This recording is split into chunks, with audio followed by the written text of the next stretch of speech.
Welcome to the Congress 2019 planning meeting. My name is Laura Jakowski and I'm the interim director of Congress and events, and I'm here to say a welcome to everyone. And our first order of business is to introduce Gabriel Miller, our executive director from the Federation for Humanities and Social Sciences. So if Gabriel could come up.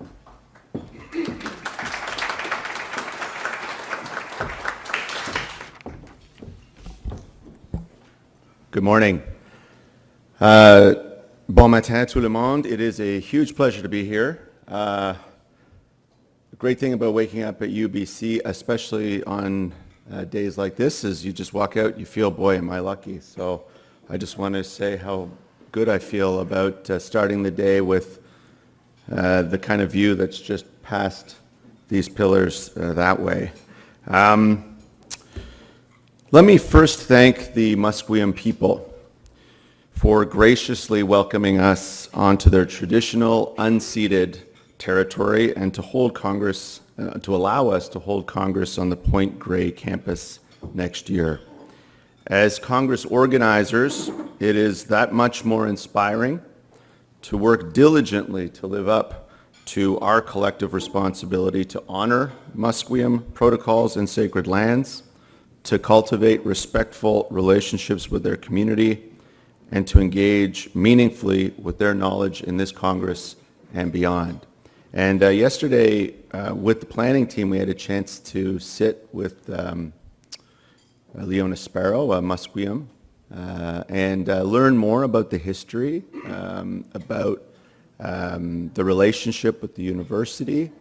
And not only was that enriching for us, but one of the things I've learned working with our membership is this is increasingly part of the Congress experience for them, to go to a place and not just learn about what it's like in terms of the attractions or the local economy, but also to learn about the indigenous peoples in that area, their heritage, and also their place in that part of the country today. So it's a really enriching part of being here.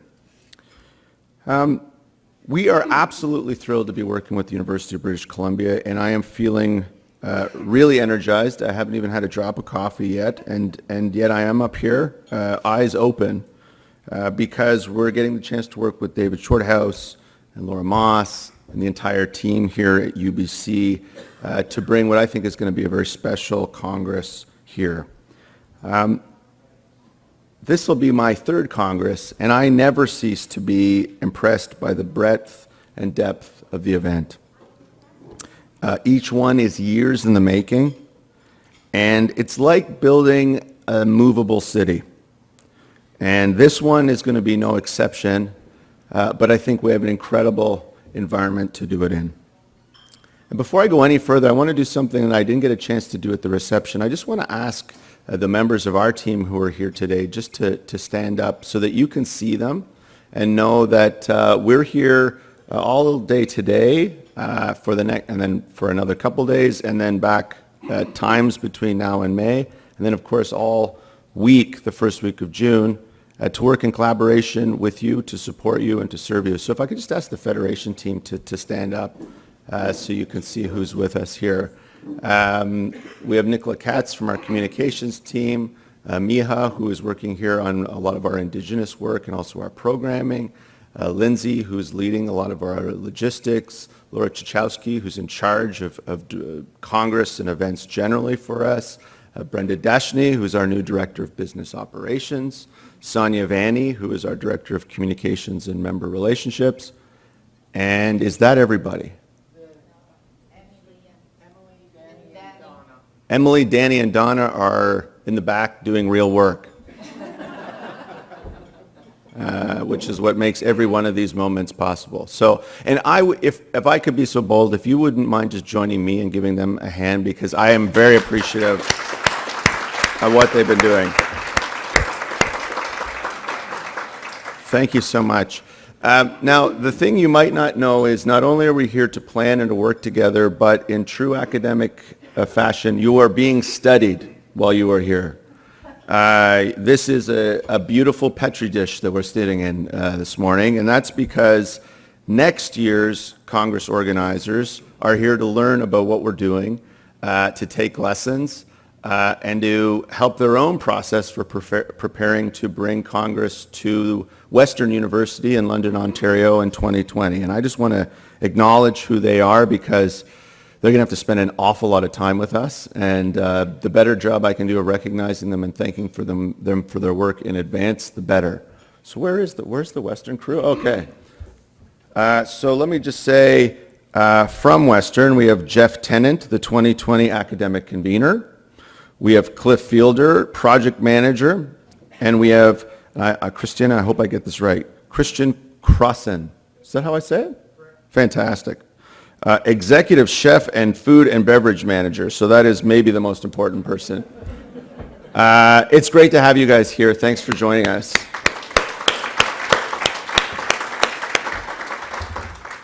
So I'm going to turn it over to David, who has been a very hospitable and warm guest, which I think probably doesn't come as to a surprise to the people here at UBC. I think that reputation preceded him before I saw him. I just want to say before I finish that Congress, the lifeblood of Congress, are the associations who bring their meetings to it and then allow all sorts of opportunities to spring from that shared experience. And they're not just the lifeblood of Congress, they're the lifeblood of our organization. And as someone who's new to this world in the last couple of years, I think that the single biggest thing that has surprised me and that I would tell people who are outside the university world is how important scholarly associations are. I don't think people appreciate it. I don't think they understand that our whole way of generating and distributing and mobilizing knowledge is premised on these volunteer organizations with some dedicated but usually very small staff who have histories going back decades in Canada. And it is a real privilege to be able to work with you. I'm so glad that we're going to have time today, and I am very much looking forward to what we're going to do together here at UBC. So with that, I would now like to introduce David Shorthouse, Executive Director, Academic Initiatives for the University of British Columbia.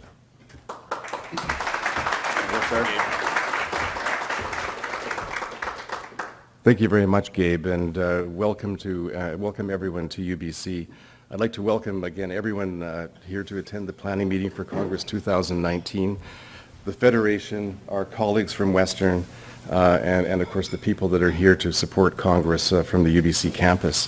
One of the things that I know will drive this to be an incredibly successful Congress, and one that I mentioned last night, but I meant this in a good way, one that people will never forget, is the spirit of team. And I think because of the way that our very, very good colleagues and friends in the Federation have worked with the team here, can only set us up for incredible success. It's really all about a team. We're all working together to make this a successful and incredibly inspiring Congress. So I'm very enthused about that. We are absolutely delighted to host Congress 2019, as I mentioned, and as Gabe mentioned, we are honored to be located on traditional, ancestral, and unceded territory of the Musqueam people. And it's fantastic that we can use this beautiful venue to host up to 10,000 delegates in about 8 months from now. So that's pretty special for us. And I guarantee, now the weather forecast, I always joke about the weather in Vancouver. It is not always like this, as I mentioned last night, and I think the forecast is it's going to cloud over sometime around Sunday, but the long range suggests it's going to clear up by about June the 1st. So we're going to get all the rain and fog out of the way so that by about the middle of spring it's going to be spectacular again. I want to give a little bit of background about UBC, if I may, and I pulled some data from our institutional research group, and I always get suspicious when the data is so precise, so that when it's that precise, I know it's wrong. So I'm going to just give you some high-level data points about UBC. So this part is right. We have 12 faculties at UBC, including a very large faculty of medicine and a very large faculty of arts and a good-sized faculty of education. We have 3 schools and counting, and one of our more recent schools is the School of Global and Public Policy, which we launched last year under the leadership of Dr. Maura Quayle. And I'm hoping and expecting that Maura and her team will be very intricately involved in Congress because of the way the programming is developing and the school that they're building. It's a very, very exciting school, I have to say. Across both campuses, so this is obviously including our dear friends in the Okanagan, we have 65,000 students of all flavors, I'd say, undergraduate, graduate, and medical residents. And of that group, there's 16,000 international students, again, on the undergrad and grad side, which is pretty amazing, from 156 countries. So we really are a truly global institution, which is something that we're very proud of. And our international students bring a rich element of diversity to the campus, both in terms of just the vibrations of the campus, but also in terms of the academic interactions that we have. Those interactions are made possible by the diversity of our student body and our faculty and staff. I should also note, so we also go on record as saying we have students from every continent in the world, except our provost, who unfortunately is away this week, otherwise he would be here as well, indicated that actually we don't have anyone from Antarctica. But we are working on it. Okay, so we're on that. Maybe by next spring we will. And also we have 325 alum in over 140 countries. Pretty impressive, and 16,000 and strong faculty and staff. So something, again, something that we're very, very proud of is the diversity and the breadth of our faculty, staff, and our students. On this campus, just to give you, I'm not going to bore you with all the details, but it is interesting. On this campus alone, we have about 45,000 students, undergrad students, and about 10,000 graduate students. So pretty big scale, all of whom are very enthused about Congress. One thing I wanted to mention, though, before I conclude my remarks, and I mentioned to Gabe yesterday, we had just finished, and many of you from UBC will know and have different versions of recollections of it, but we just completed the development of our strategic plan, and we are now in implementation mode. Which is very, very exciting as we begin to think about how we can make key investments to drive the overall strategy of UBC to make it the best possible campus for our students. But 3 things that are really important in the development of the STRAT plan. Of course, every STRAT plan has core pillars of research and teaching excellence and engagement and people. The foundation, in my view, is people. But the thing that we want to focus on at UBC to drive those 4 core areas are the following themes, and this is where the Congress experience comes in so strongly. Our themes are inclusion, innovation, and collaboration. And those are the things that are going to drive and catalyze UBC over the life of the STRAT plan. And I can't think of a better venue or better opportunity to pull those 3 things together than the folks that are around the tables here today and the 10,000 strong people that will be here in the fall. I mean, because it is all about inclusion, collaboration, and innovation in the way we approach pedagogy, in the way we think, all those sorts of things. So it's coming together at actually the ideal time, and I could not be more excited about that. Anyway, my final remarks are just, I really hope you enjoy your time here for the remainder of this week. We cannot wait to see you at the end of May and early June 2019. And as always, our wonderful planning team led by Laura and Carolina, and my dear colleagues over to the left from Housing and IT and Food Services, we commit to make this an incredible experience for everyone. Thank you very much.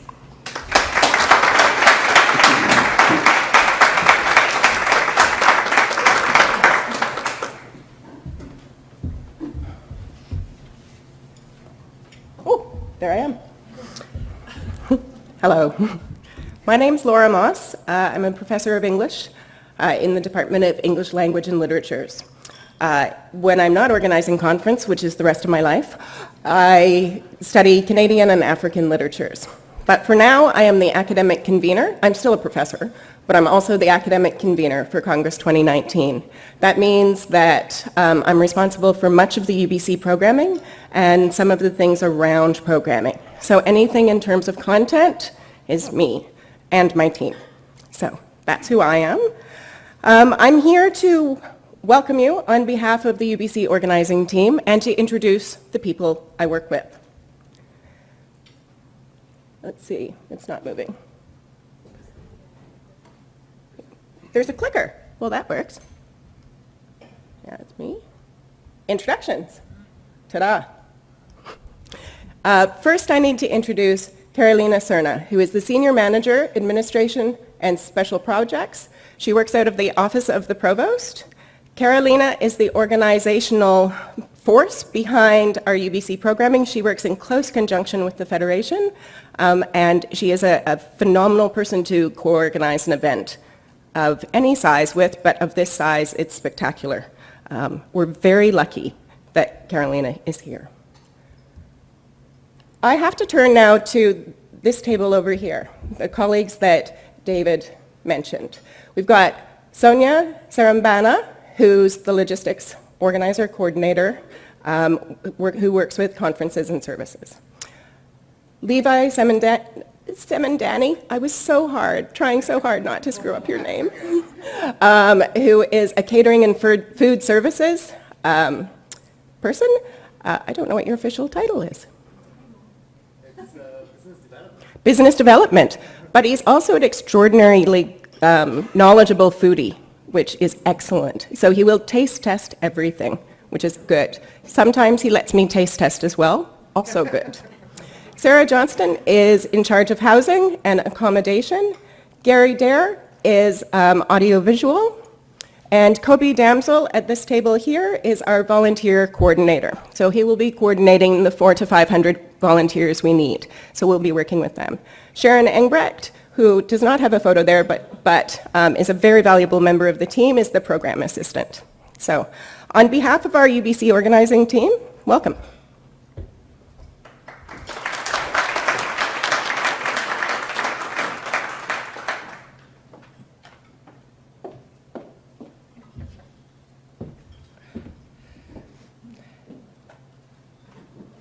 So Gabe has already introduced the Federation team, so I'm just going to slide through a few of these slides. So this is our team that's here today, and we're now in the big part, which is where we now put you into the school of organizing organizing Congress 2019. So if you would like to follow along with your planning guide, throughout this morning, Lindsay, myself, and other members of the UBC and Federation team will be referring to different pages within the guide. We'll try to keep you on track with page numbers, but put lots of notes in the sidelines, and we'll get started now and have Lindsay come up and take us through the planning.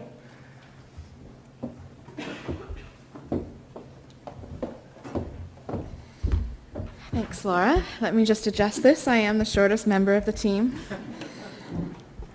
So as we go through the presentation today, if you've been to past planning meetings, you'll notice that we're going to do things a little bit differently today.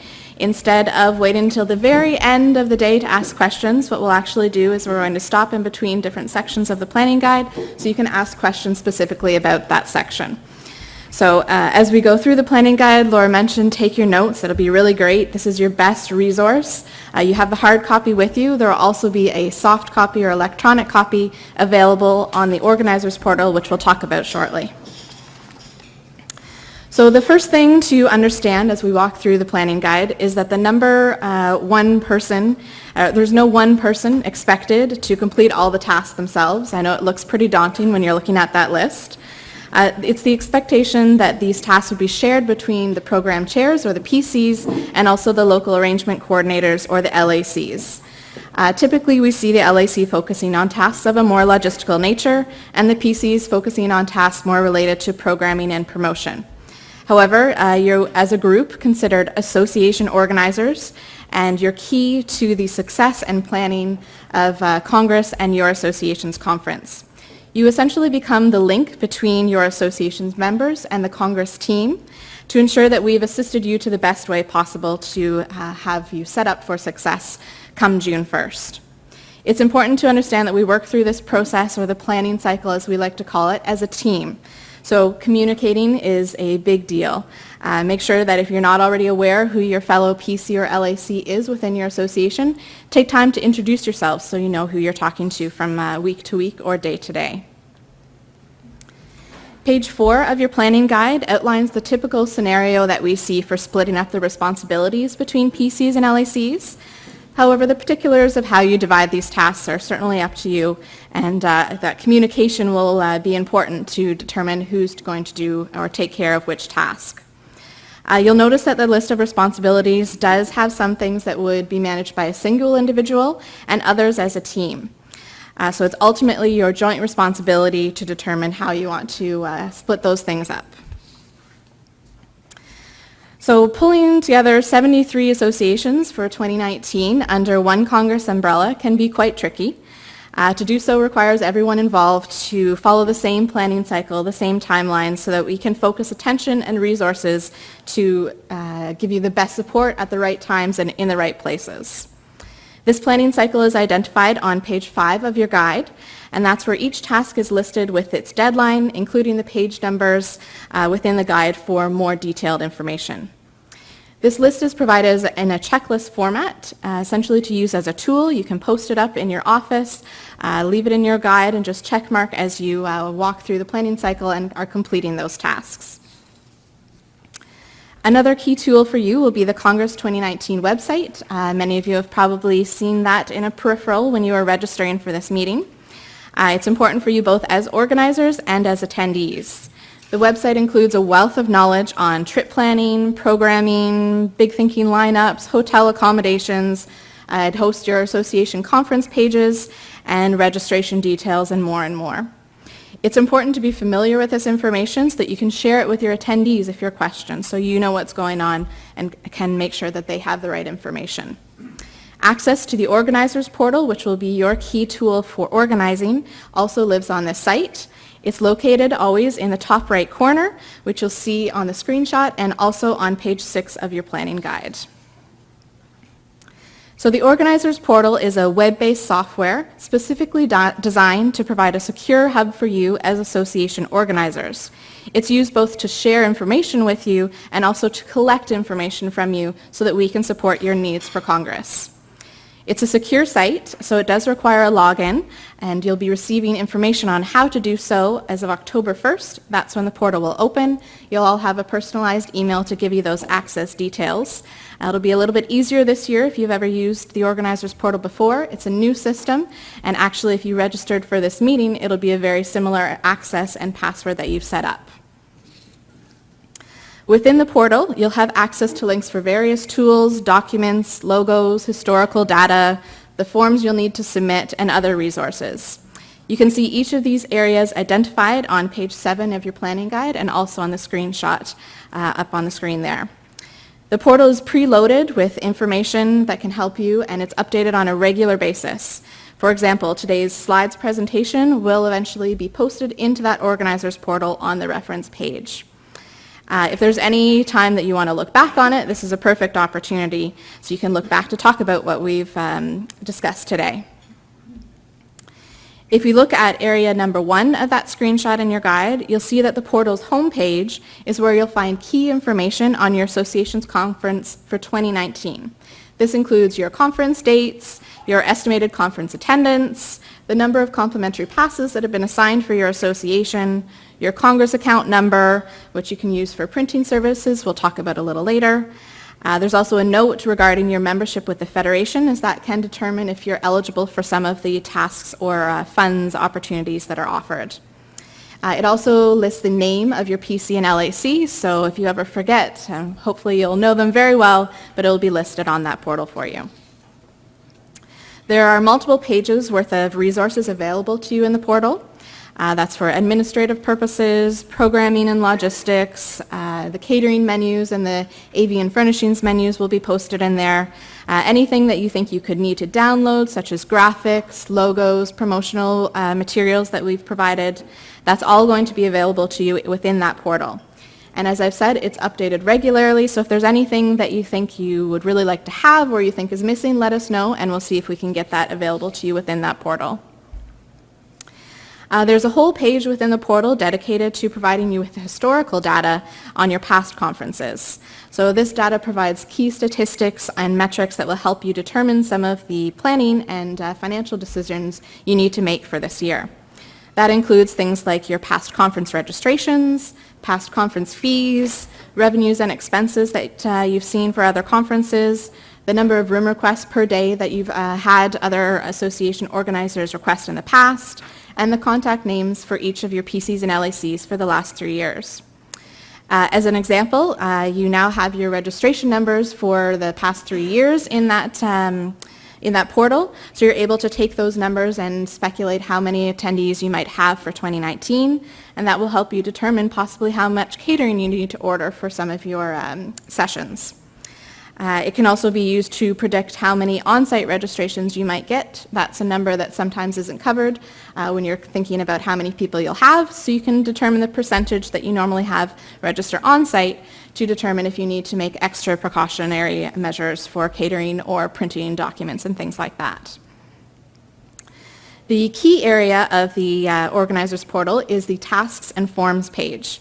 On this page, you'll see an interactive version of the task checklist that's shown on page 5 of your guide. Each activity you're responsible for will be listed in the activity column there, and it will also have tips and resources, links to the planning guide, links to other documents or information that are important to complete that specific task. At any time, if you need to complete a form, just click on the link in that column, and you'll be taken to the form specifically for that task. Remember, it's the only system used to be making your request for Congress, so that's how we are, as the Federation and as the university, are able to capture all of your needs and make sure that we're all understanding the same requirements. As part of your support system for the association organizers, we also send emails to you each week that's intended to remind you of task deadlines or important information, changes to the planning cycle, or additional resources and things like that. Specifically, if we've uploaded something new to the organizers portal, you may see that in your weekly emails. These emails will be sent every Thursday, starting next week, and up until the start date of Congress. The emails will go to PCs, LACs, association representatives, anyone that you have identified in the association update form you gave us saying that you were coming to join Congress. It is really important for you to review these emails, even if you're a seasoned organizer, because there are changes from year to year or new things that come up, so make sure that you're keeping up to date. The emails archive is also in the organizers portal, so there's a specific tab within that portal that will link to all of the past emails in case you miss one in your inbox. There are a few additional email series that you'll receive from us, and these are emails sent to prospective attendees and also to registered attendees. Since you're not only an association organizer, you're also an attendee, you'll receive both sets. We do recommend that your IT teams whitelist these email addresses when you return to your office, just to make sure that you don't miss any of the emails. Another support resource for you are the monthly Countdown to Congress meetings, and these are 1-hour meetings. It gives an opportunity for an in-person interaction. We talk about a various number of topics as we move through the planning cycle and keep you up to date on any information on task deadlines. Topics can range from how to request rooms, how to submit requests for funding opportunities, talking about how to engage with Indigenous communities, and association accounts and billing process. It covers pretty well the whole planning cycle. These meetings are also an opportunity for you as association organizers to share ideas and best practices with each other. Say there's something that you're doing that someone else might benefit from. It's a great opportunity to get together and say, hey, I did it this way, maybe you should think about doing it this way, or pick up on ideas from other organizers. The Countdown to Congress meetings are held on Thursdays. It's typically the first week of the month, with some exceptions. The specific dates are pre-scheduled and are listed on page 8 of your planning guide. We've chosen 2 different start times this year, so it will change month to month, to accommodate the fact that sometimes you might be in class and sometimes you'll need to have alternate options in case other things come up throughout your schedule. If you're not from Vancouver and can't attend in person, you can attend virtually.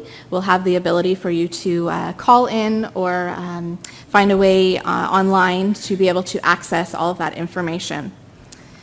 Access details and all of the teleconference or login information to get on to a virtual participation will be listed in the organizers portal. I'll now turn things over to Laura Chakowski, and she'll talk about registration and finances.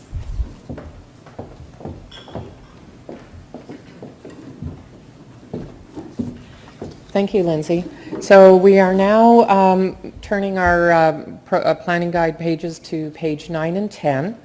And on 9 and 10, you will find your association conference schedule. This is the draft schedule that has been provided through correspondence with our office and with Donna.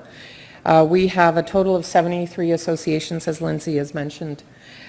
Check your association conference dates. Are they correct? And if they're not, please let us know by emailing us right away.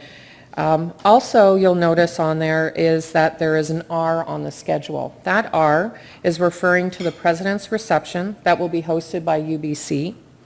Please include that in your conference program. For each of your associations, you may also have your own welcome reception or President's Reception, but we encourage you to also include this reception in your program, as this is a great opportunity to network with other association attendees.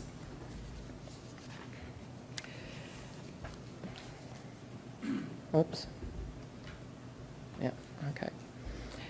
So now we are on to page 11, the financial information. So this is a very important component to every association. For UBC, we have set up, as Lindsay mentioned, from the organizers portal, you will have an account number, and each association has their own account. Through the registration process, the Federation is going to collect your conference fees on behalf of you, and all your Congress expenses incurred at the UBC campus will be tracked to that account and using that account number.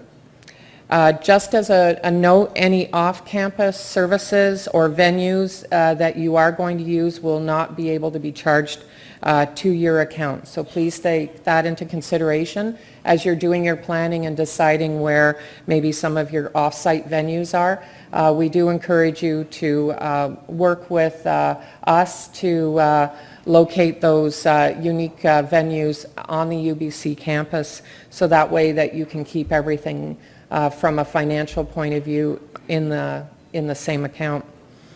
After Congress, once invoices are received from the university to the Federation will compile your expenses and revenues, and we will send you a statement of account. We are anticipating sending out those invoices by the end of July, and at that time we're going to ask that your association review and respond to any discrepancies within 2 weeks receipt of those invoices. Now, we know that this is in the middle of the summer, and your responsibilities as LAC may have already ended, but we would ask you to coordinate with your PCs and your association to make sure that you're a part of the review process. You will probably be very intimate with the expenses that have been charged through catering, AV, printing, and that way we can expedite that process. Any discrepancies will be communicated with the Federation, and we will communicate back to the UBC on your behalf. This will hopefully make sure that between the Federation and the UBC that we've rectified all queries in a timely manner, so that any surplus from your account can be issued to the association fairly quickly. We're now moving on to the signing authority form. And within the organizers portal, again, on the Task and Forms tab, there will be your first deadline, and that will be on October 19th. The signing form is a form that you will complete that will identify who has the authority to charge to your account at UBC. We encourage you to make sure that you include all those that will have that responsibility.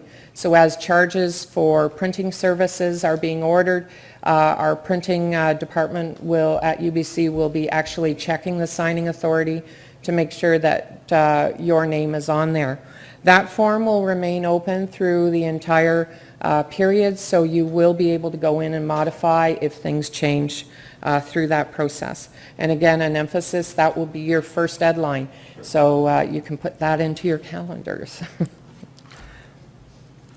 Printing services. So on page 11, we anticipate that your conference budgets are top of mind at the moment. Please include UBC Printing on your list of vendors to receive a quote from. By contacting them early, you'll have an understanding of what services they can offer and the costs based on your job requirements. Any printing accepted through UBC Printing will be billed to your association account. Now we move on to page 12, registration fees, which is the primary component of the revenue that your association is receiving. The registration fees for Congress has two components. It has a Congress fee and it has an association conference fee.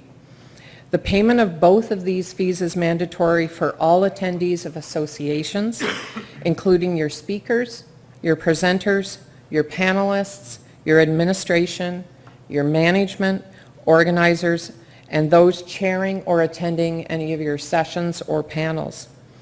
The Federation reserves the right to charge associations the Congress registration fees for any of your attendees, including speakers, presenters, panelists, who attend sessions and fail to register.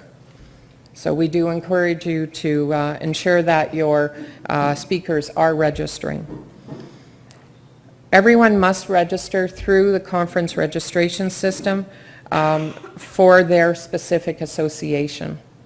This includes any association affiliates that are co-located or subgroups that are meeting under your association umbrella.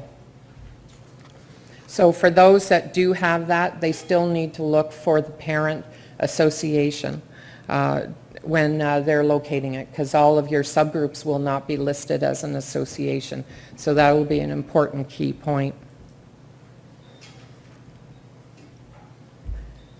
Every year, non-registered Congress attendees cause a significant loss of revenue that can result in increased registration fees overall for your association. Please let your members know that by not paying the registration fees, they withhold much needed funds from your association. Congress fees have been set for 2019. There is an early bird fee prior to March 31st, and then a regular fee that will run from April 1st to May 31st. These fees are also outlined on page 12 of your planning guide. Each year, we issue a attendee and organizer survey, and the results of these surveys are very important to us. A question we are asked in these surveys is, what does the Congress fee cover? The revenue that is collected supports the long-term development of Congress and ensures that the infrastructure and services to support an 8,000 to 10,000 person Congress are in place for years to come. In your guide on page 12, we list some of those highlights of what the fee covers. I would like to highlight one important cost-saving benefit to our participating associations, and that is the Congress fee also covers all the credit card merchant fees that would otherwise be applied to the association as an expense, thereby reducing the potential income you collect from your association conference fee. So what I mean is, when you identify your conference fee at $100, the Federation is giving you 100% of that, even though the payment is coming in through credit card. Each association is responsible for setting their own association conference fees. We encourage you to keep your conference fee structure simple, and we refer to section 2.4.1.2 on page 15. Your association fees for Congress need to be established and then submitted to us through the organizer's portal by completing the association conference fee forms by the deadline of October 19th. So that's two deadlines, or two elements on the same day. To help you determine your registration fees, review your Historical Association data overview available in the organizer's portal, which Lindsay referred to earlier. Compare your registration numbers from previous years and the fees your association charged for the past 3 years. When setting your fees, ensure that all costs are covered in your association Congress budget. Include your catering, your audiovisual services, your banquets, your speaker costs, your special events, your off-site venues, and your program printing costs. New for this year, we are also going to include in the organizer's portal, in the references section, a budget template to help you with establishing your conference fees. It's important to note that any association should ensure that their conference fees cover all your expenses, which should provide you at the end with a surplus of funds to use for your future association activities. Make sure that when you are doing your budgets that you factor in all of your expenses.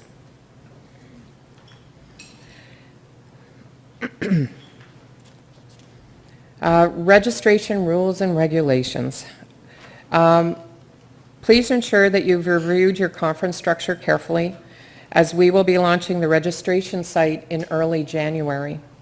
After that date, it does become more complicated to add missing fees.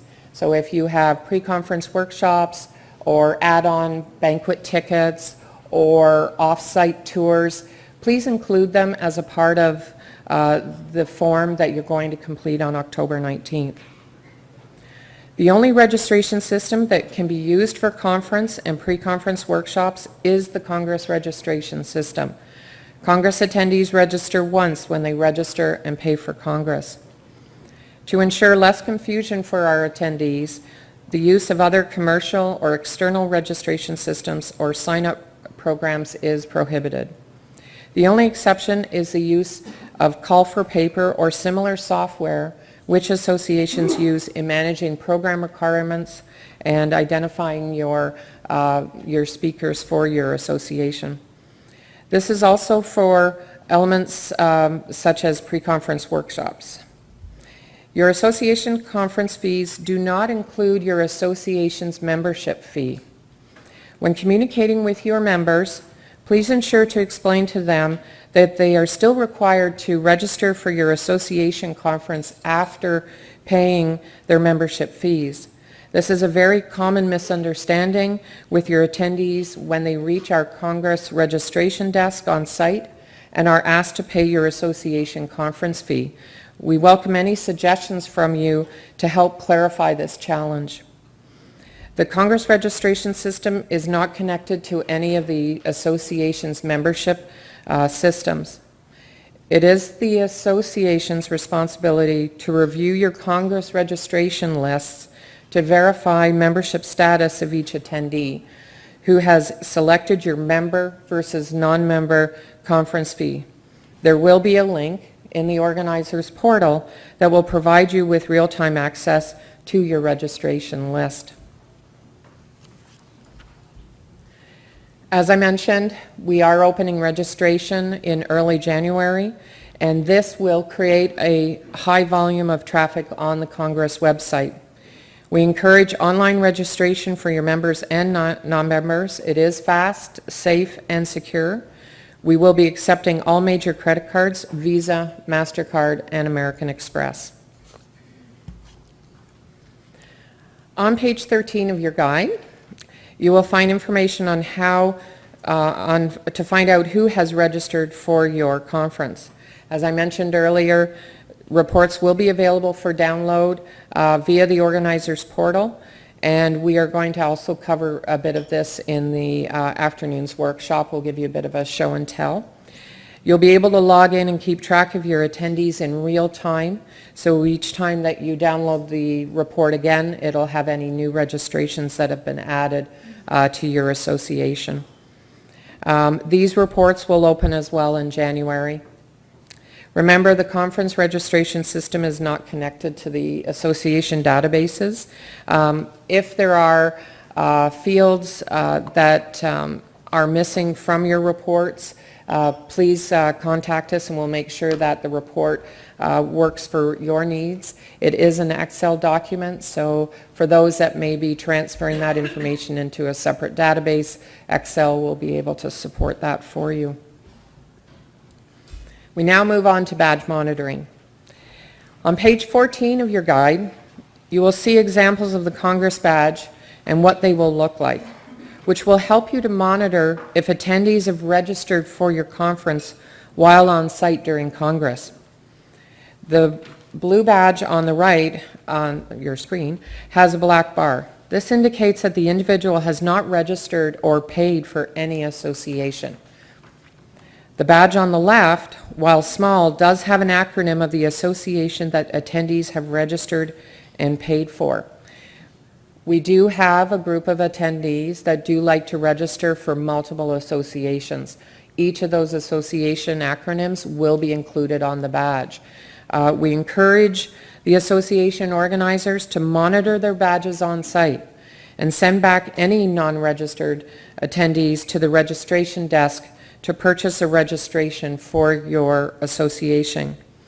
By doing this, it helps to maximize your association's revenue potential and ensures that expenses for organizing your conference remain sustainable. The only exception to this would be if you have identified one of your sessions as an open event, and we'll be getting into that in a little bit, but that would mean that a person does not have to register for your association to attend one of your sessions that you have identified specifically as an open event and open to all attendees of Congress. Member associations of the Federation receive complimentary passes for a limited number of people. The number of passes granted to each member association is based on the number of registered attendees at your previous conference. Each association has the discretion to allocate the complimentary passes to whomever they choose. Associations have in the past applied their allotment to invited guests, speakers, to the PCs or LACs, to the presidents, administrators, or other organizers. New for this year is that your LAC will receive a link to register directly into the Congress registration system, your complimentary registrations, and that will help for them to be included on your registration list immediately. The deadline for the complimentary passes is March 31st, and the reason that we have that deadline is that way if once you've identified all your complimentary registrations, you can continue to register other administrators, ensuring that they get the early bird rate.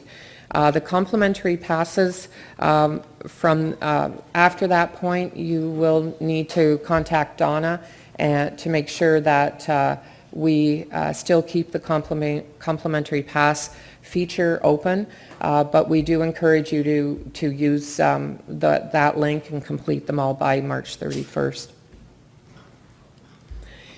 International invitees. Consult the Congress 2019 website for information and links to the Immigration and Citizenship Canada. The email confirmation which attendees receive from the Federation is automatically generated and does not represent an invitation to attend Congress for visa purposes. For step 1, register your annual conference with CIC. Once registered, CIC's Special Events Unit will provide you with a group code which attendees can use on their visa applications. Step 2, prepare a letter of invitation that you will provide to your international visitors. Canadian associations and companies are responsible for their international speakers and must write a letter of invitation when they host business visitors from abroad. Details and the requirements for those letters of invitation are available on the Citizenship and Immigration website. And just as a re-emphasis, unfortunately, the Federation cannot issue a letter of invitation on behalf of an association. So it is important that your speakers, your international speakers, do understand that the letter of invitation must come from your association. I've also included a link on this PowerPoint, and on the organizers portal we will also have the link, and there is also an ETA, so for those countries that don't require visas, there is another component which is called an ETA. So it's important to review the government website to make sure that you are able to help your speakers. We also recommend that your letters of invitation to your international speakers and their applications for visa purposes are done a minimum of 3 months prior to arrival.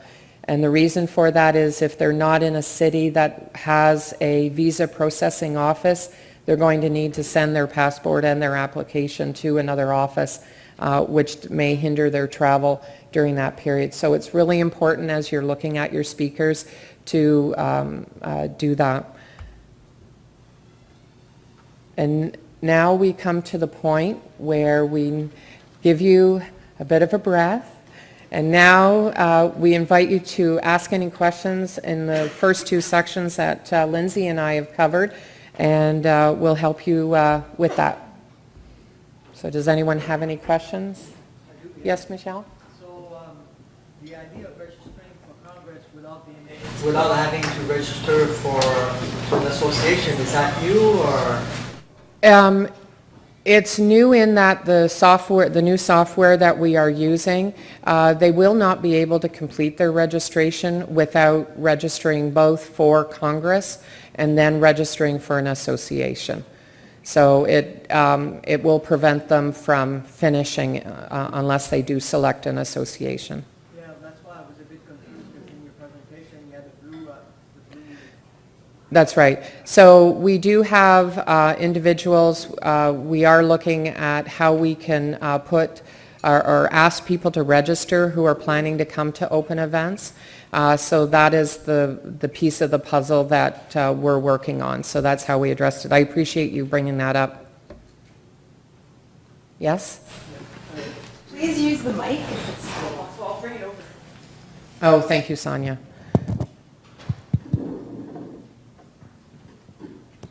Thank you. If your association's PC is not here and you're only the LAC, are you communicating directly with that PC, or do we need to transfer all this information to them? We are, Lindsay, maybe I'll just have you step up too, because we do have a bit of a process for that. So today's session is actually being recorded, so that video will also be available in the organizers portal. So what I would suggest is say, hey, maybe you should go check out that video. It'll take a little while to get it up, so maybe give us a week or so. But the planning guide, they will receive access to the portal to have the electronic copy, and if they're not in attendance, they will also have the hard copy mailed to them. But if there's anything in particular that you think this is really important for them to know, it'd be great to reach out and give them an email and say, maybe think about this on page this, or this note that they told us during the presentation.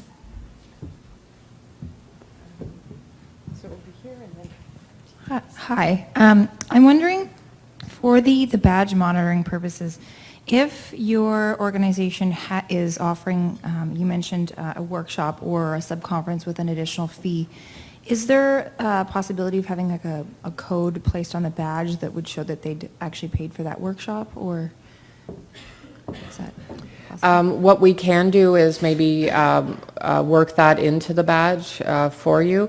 It is a new system for us, and we're working out the bugs. So I would say let's entertain your question and see if we can accomplish it for you. So if you could reach out to us through the organizers at ideas-eday.ca email with that specific request. There is going to be a comments box on the registration fees form. You can also include it in that, and then we'll reach out to you and we'll see how we can try to accommodate that for you. Okay, perfect, thank you. Thank you.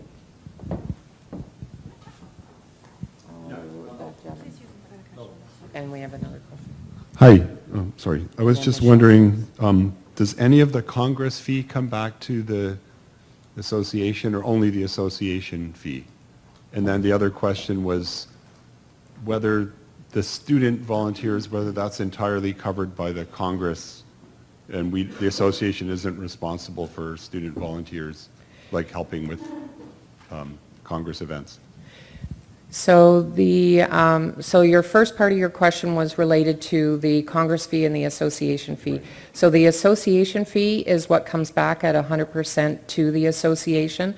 The Congress fee is the component that stays with the Federation, which covers off all of the expenses. For the question concerning volunteers, UBC will be initiating a volunteer recruitment program, and that will be coordinated through Cody. And those volunteers are not specifically for the association's help. We do have also another recruitment program which we refer to as the Association Assistance, and that is another form that you can fill out yeah, and we have that. That's a preemptive question. Lindsay's just saying she'll talk about that after. I'll just hold that question. Okay, all right, thank you. We have Michelle over here. Thank you. So I have another question about the free passes, free registrations accorded to the associations.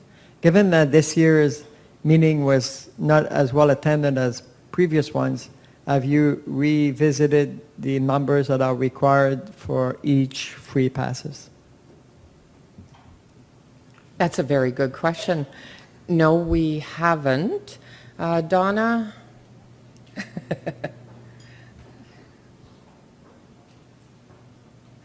I'm going to make Donna come to the front. Oh, she's going to shoot me.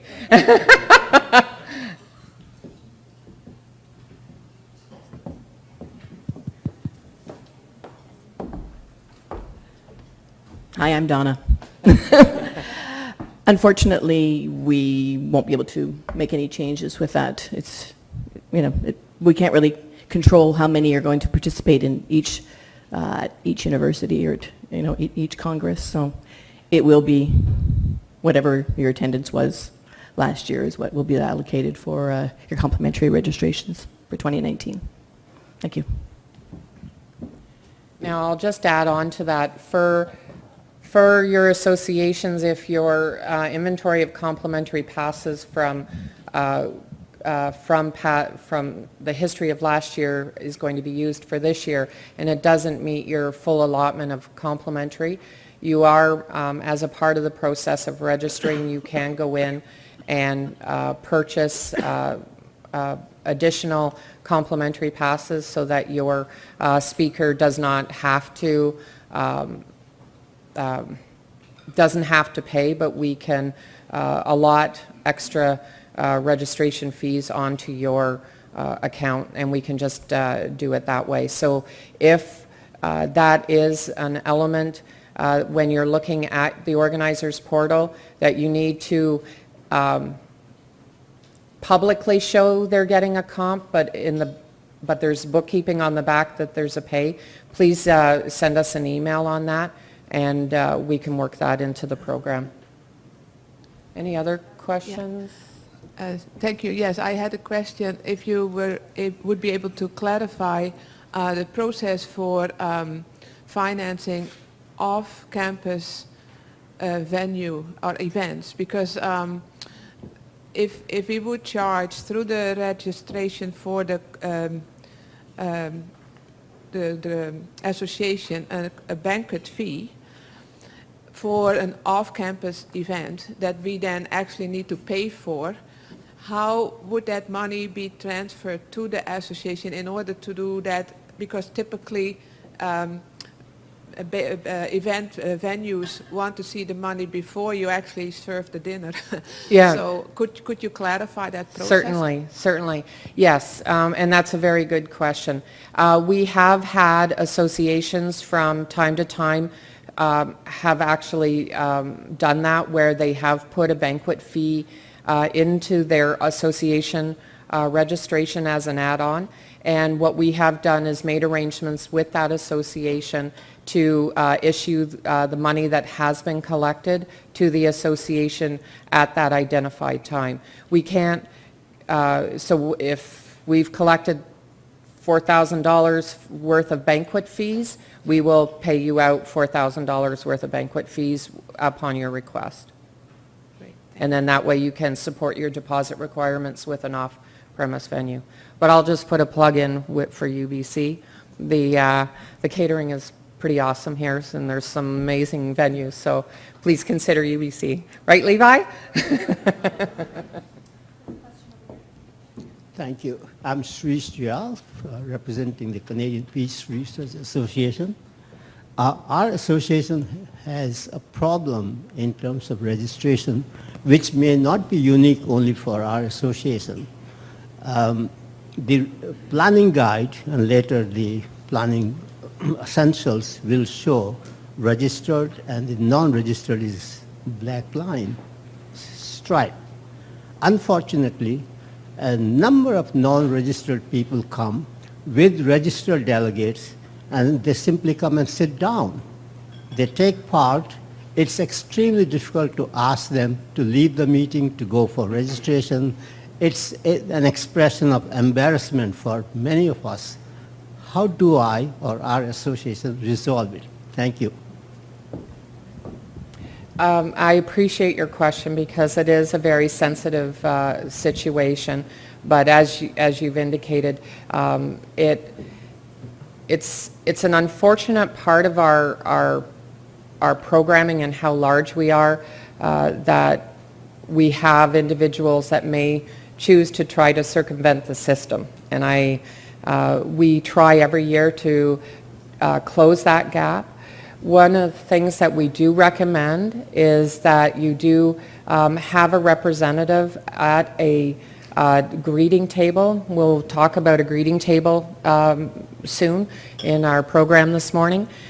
We do recommend that you have somebody at the door to your session and ask them for their badge. And if they do have a black mark or they don't have your initial, your association's acronym on it, you just indicate, I'm sorry, but you're not registered. This is a closed session for our members. With everyone's help to do this, it will help everyone to address this challenge that you have.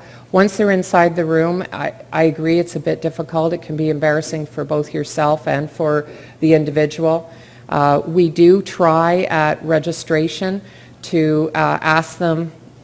Previously, we asked them, are you planning to attend any associations? In some cases, they would say, no, we're only here for the open events, that type of thing. So I would strongly recommend that you look at hiring one of our association assistants, or if you have staff members who can basically field badges before they go inside your meeting rooms, that would help to relieve some of the challenges. Thank you. Okay. Thanks. I have a couple questions.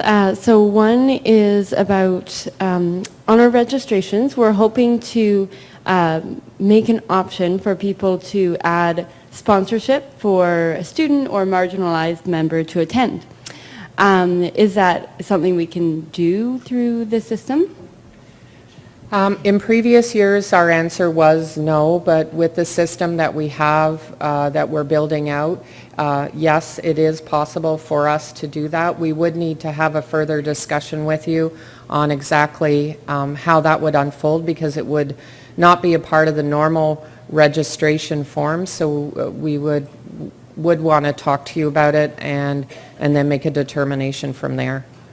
Okay, thank you. You're welcome. And my other question was about accommodations. So, for example, if someone needs ASL interpretation or any other types of accommodations, is that something that would be charged to, and we talked a little bit about the possibility of cost share with Congress, but either way, our portion of those costs, would that come out of our Congress account? I don't have a full answer for you, but what I can say,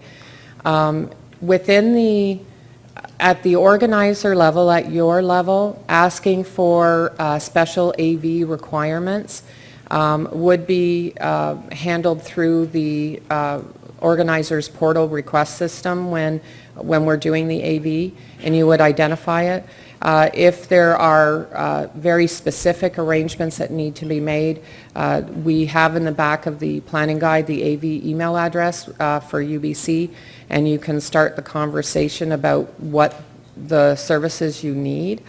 As far as the division of cost, that I don't have an answer at this point for you, sorry. No worries, thank you. You're welcome. And just on that note, from an accessibility, all of our attendees will, when they're registering, there is a question related to accessibility if they need any special services. So that question will come up, and all the associations will have that information available to them as people are registering. Hi. So like other associations, I think we require attendees to also be registered members of the association with their membership in good standing. And we have, I'm sure, again, we're not alone in this, a lot of difficulty in getting people to understand that there are two separate processes for that. So if there is now some flexibility with the registration form, is it possible to include some kind of link on the registration form for associations stating you must also be a registered member, you know, just, it sounds like there may be a few more options now with the registration form, and I'm just wondering if there might be a way of thinking about making that message clear when people register for Congress, because most of our members register for Congress and the association and then don't renew their membership, and we have to chase them. And so to have a link or some text about that would be very helpful. Donna, let's take note of that. The good part here is that we're actually taking these type of comments because we're building the system. So once we receive everyone's conference fees, we're taking from October to Christmas to build the system. So so just to make sure I'm understanding the ask is there a way of providing them a link back to your association webpage where they would be able to find out if they're a member or not in good standing? Yeah, or even, I mean, even if that's not possible, just some text to remind people that they also have to register as a member. Okay. Just something to make it clear that there are actually two parts to this. Okay. All right. So I think, Donna, you would suggest text would be a clear way? Well, there actually is a text, but if they don't read it and don't see it, that becomes an issue. So, and to have a link, it would be difficult to have a link to whichever association. They'd have to put the name of the association in the database so that we know where to link it to. Yeah. I don't know, we'll have to look at it and see what we can. Yeah. We have a lot of people, I mean, I've done the registration form myself many times, but we have a lot of people claiming that they still don't understand that there's Right. a separate Right. membership. Okay. All right. So your question is important, and I think we can probably work out something with text, and maybe to Donna's point, maybe we need to be looking at making it more brilliant, putting a marquee lights around it. But yes, thank you. We appreciate that. Laura? Is this Hi, working? Michelle. No. Oh, Hello? there we go. Oh, yeah. So, yeah, the Federation answered, I raised this issue maybe 5 years ago. The Federation then added a text to the system, so that was greatly appreciated. And I think that the dream originally was for the membership system, or at least the associations who use the Federation system, was to automatically link the two, so that if somebody registered as a member without being a member, then the system would say, no, you're not a member, then go there first. But I think that's a bit of a pipe dream, because it's very complex and all that, and I think not all associations use the membership system provided by the Federation, so it's I think, it'd be hard to achieve, but I think the text does something to begin with, and I think Donna is right in saying that some members don't read the text or choose not to read the text. And it's it's an onerous job, because we do it at our office all the time, chasing people who registered as members without being members. So we do allow people to come to our meeting without being a member, but they have to pay a bit extra. So, but then, so if they do it that way, then we have to chase after them, and it's very time consuming and all that. But I don't know if there's an answer. From your part. I don't have an answer, but I understand what you're saying. One of the things, and of course this is where the sensitivity with privacy is, we do ask, it's one of our deadlines, is we ask you for your marketing list, so that when we start sending out the emails announcing registration, that we ask for what we anticipate is receiving your membership list. So it's future. I wouldn't say it's a pipe dream, but let's take that, and maybe we can't do it for Congress 2019, but let's see how we can move that forward and try to make it a reality. We only have one more question, and Donna has something she wants to say, and then we're going to move on. Sorry, we were just talking actually, and we thought maybe what we could do is put on the registration system, have a required field. Are you a member of your federation, of your association, yes or no? And if you haven't renewed your membership, to go there first and then come back. We could do that. That would I think help. Yeah, excellent. There we have creativity in motion. So if I'll just ask if anyone else has any other questions, if you can hold it to the end, and I'll ask Lindsay to come up and take us through the next part. If I could get your attention. Hi, that was a really short break. Unfortunately, we have to keep going. We will not be offended if you carry on getting your coffee and your food, but we do have to work through the programming guide if we want to make it in time. Alrighty. I'm going to ask just a quick opening question. I'm fairly new here at the Federation. My first day on the job was at Congress in Regina. Anybody else new to Congress? To Congress planning? Anybody here have a role for the first time? You guys are so courageous. The advantage of doing something for the first time is that you can cast a critical gaze on it and ask questions and inform yourselves and maybe push the envelope and help Congress take a new shape. The advantage of being new is also that in this room we're surrounded by a ton of people who have a lot of experience and who may tell you, we tried that, it didn't work, this is why we do it this way. And at UBC, we were here for the 77th Congress in 2008. So my opening remark is simply that it's wonderful. It's a testimony of how well our organizations work together that we're able to be back here in our, I think, 88th or 89th year of planning Congress. 88? We have some math heads. You probably live on Mathematics Drive at UBC. So we're going to be referring to pages 16 to 24 for the next couple of minutes. So page 16 of your planning guide is where you want to be. You've noticed that every Congress has a theme, and the purpose for that is to give it cohesion. All of your distinct ideas of programming, your workshops, your panels are all independently important, but they're part of a bigger picture.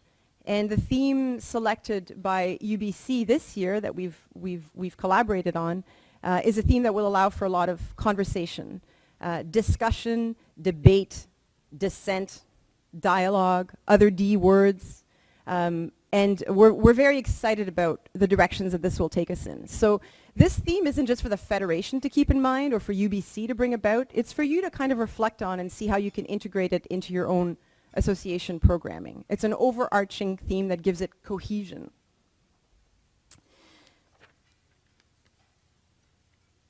I'm still on page 16. In terms of Congress programming, Congress being a meeting of meetings, I should probably move ahead.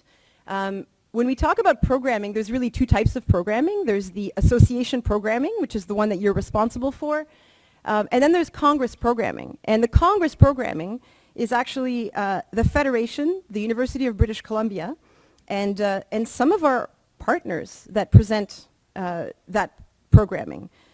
In the Congress programming, you'll find events and activities that are familiar to you. Big Thinking, Career Corner, and this year, maybe Laura will tell us a bit about it, but the Pedagogy Hub, which is an add-on this year that UBC is proposing. So this programming works together. It's complementary. And if you really want to leverage Congress and the experience that your members can have through your association, it's important to keep in mind the big picture and, where possible, mention and promote the Congress on the whole. So keeping in mind the Congress programming overall, along with your important association programming. They work together and complement each other. On that note, I would like to invite Laura to come up and say a couple of words about specifically our host institution, UBC's programming, and then I'll come back to you and we'll work through a couple more slides around your own association programming.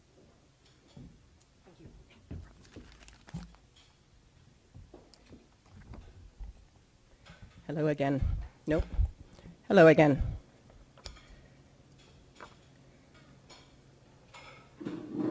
So the theme of Congress 2019 is Circles of Conversation. Well, I wasn't there in the bid process, so I am not responsible for creating this theme. I have learned to embrace it because I've thought about it as a way of talking about the things that I am most interested in, and that's who speaks for whom, who listens, and who benefits. What that means more broadly is it's about talking and speech, and who has speech and who has access to speech. It's about power, it's about conversations, it's about audience, it's about who is included and who is not included. It's hopefully a meaningful and productive way of saying, let's get together and talk, and share research, share our knowledge, and move forward. This is me in my academic optimist mode. But I think Circles of Conversation also means that in your programming you should be open to Pechakucha-style sessions, all kinds of different sessions, roundtables, dialogues, all of those kinds of things. That would be my vision enacted. So when they say think about Congress theme in your programming, think about it structurally as well as intellectually, I think. UBC programming, I should note, is all funded centrally by UBC. So we don't get a single dollar from registration. Everything that I'm talking about here is funded through the Provost's office at UBC. So all of UBC programming, I'd like you to turn for a second to this is on your table. So everyone should have UBC programming sneak peek somewhere. And if you don't, we can hand them out. Sharon, can you see if anyone needs one? Does everyone have one? So, no? Okay.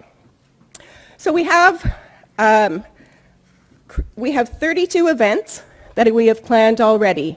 These events have come out of a program that we created called the UBC Subventions Fund. It was a competitive program where people, faculty, students, and staff applied for funding to do an event. We had an adjudication committee, from the social sciences, the humanities, the arts, and education to vet them and to choose the ones that would go on. You can see here that we've created them just to make it easy to navigate on the front page as exhibitions and performances, pedagogy hub, and some of the other workshops we'll be hosting. On the next 5 pages, there are 100-word blurbs on all of the events. I'd really very much like you to read through those, and we've given you contact information. Reach out to the people who are organizing, the subvention leads for each one of these that you are interested in partnering with. All the UBC programming is open to the public. It's part of the mandate. So everything is an open session. So your attendees don't need to register if they want to go to one of these workshops, if they want to go to one of the exhibitions. So that's important to note. Everything is open programming. So the subventions, we'll be talking more about them in detail at the programming workshop this afternoon. I just want to highlight a little bit of it. The exhibitions and performances, the first 3 are plays. So we have theater productions that range from Michel Tremblay's Hosanna. It will be running the entire course of Congress and a little before and a little after in the Dorothy Somerset Theatre. Unload is a play put on in combination between a professor of psychology and theater in education. It's a conflict theater piece with veterans who themselves will come to the stage and talk about their experiences in war.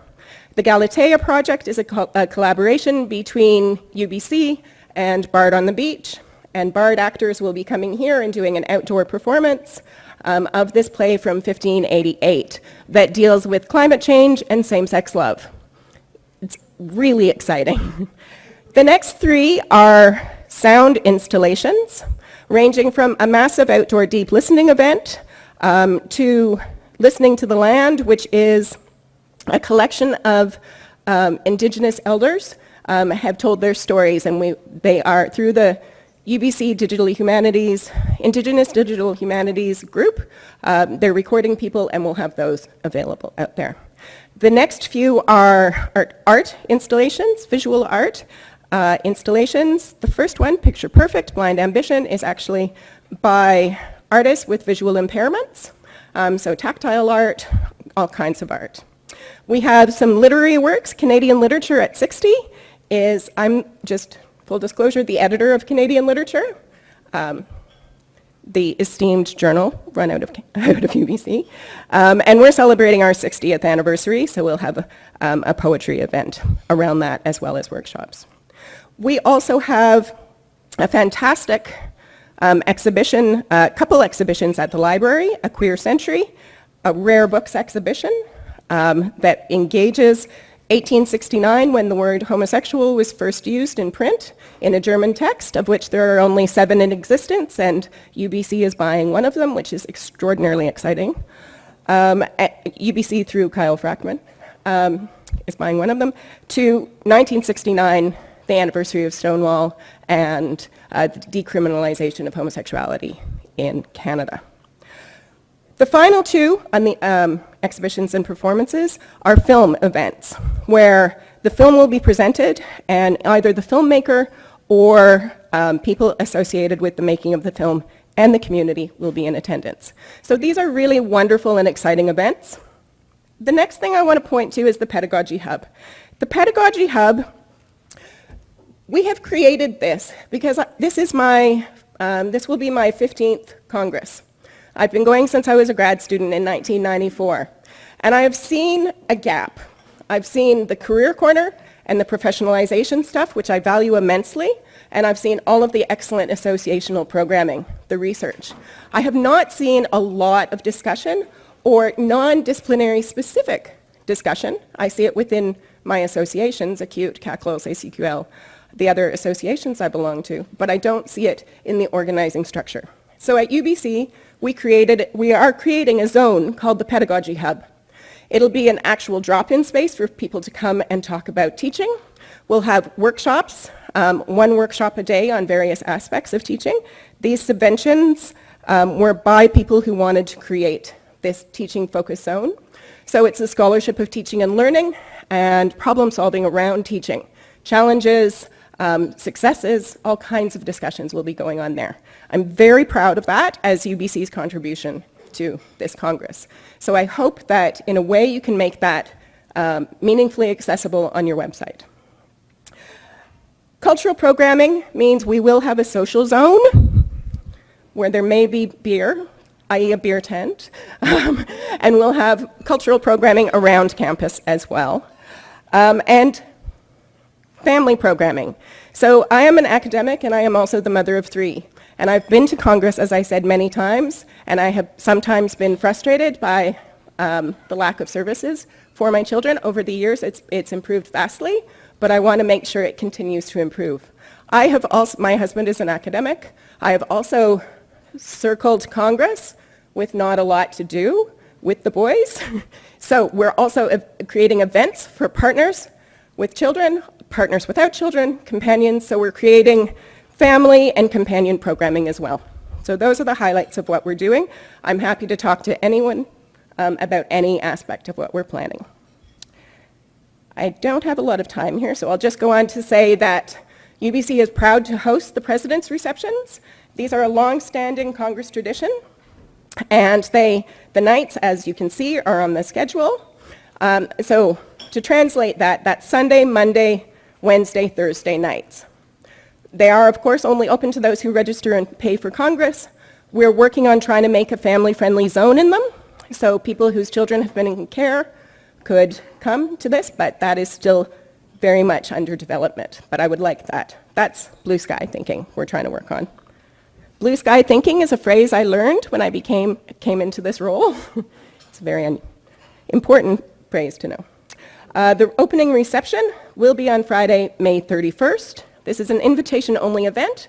It celebrates the official commencement of Congress, and you will all receive official invitations. I do hope you can come to that because it's a really wonderful way to kick off the celebrations as a community of all of us before you go into your associations individually. So I hope you feel part of a community through UBC and what we're programming, and also, obviously, through the Federation. So, thank you.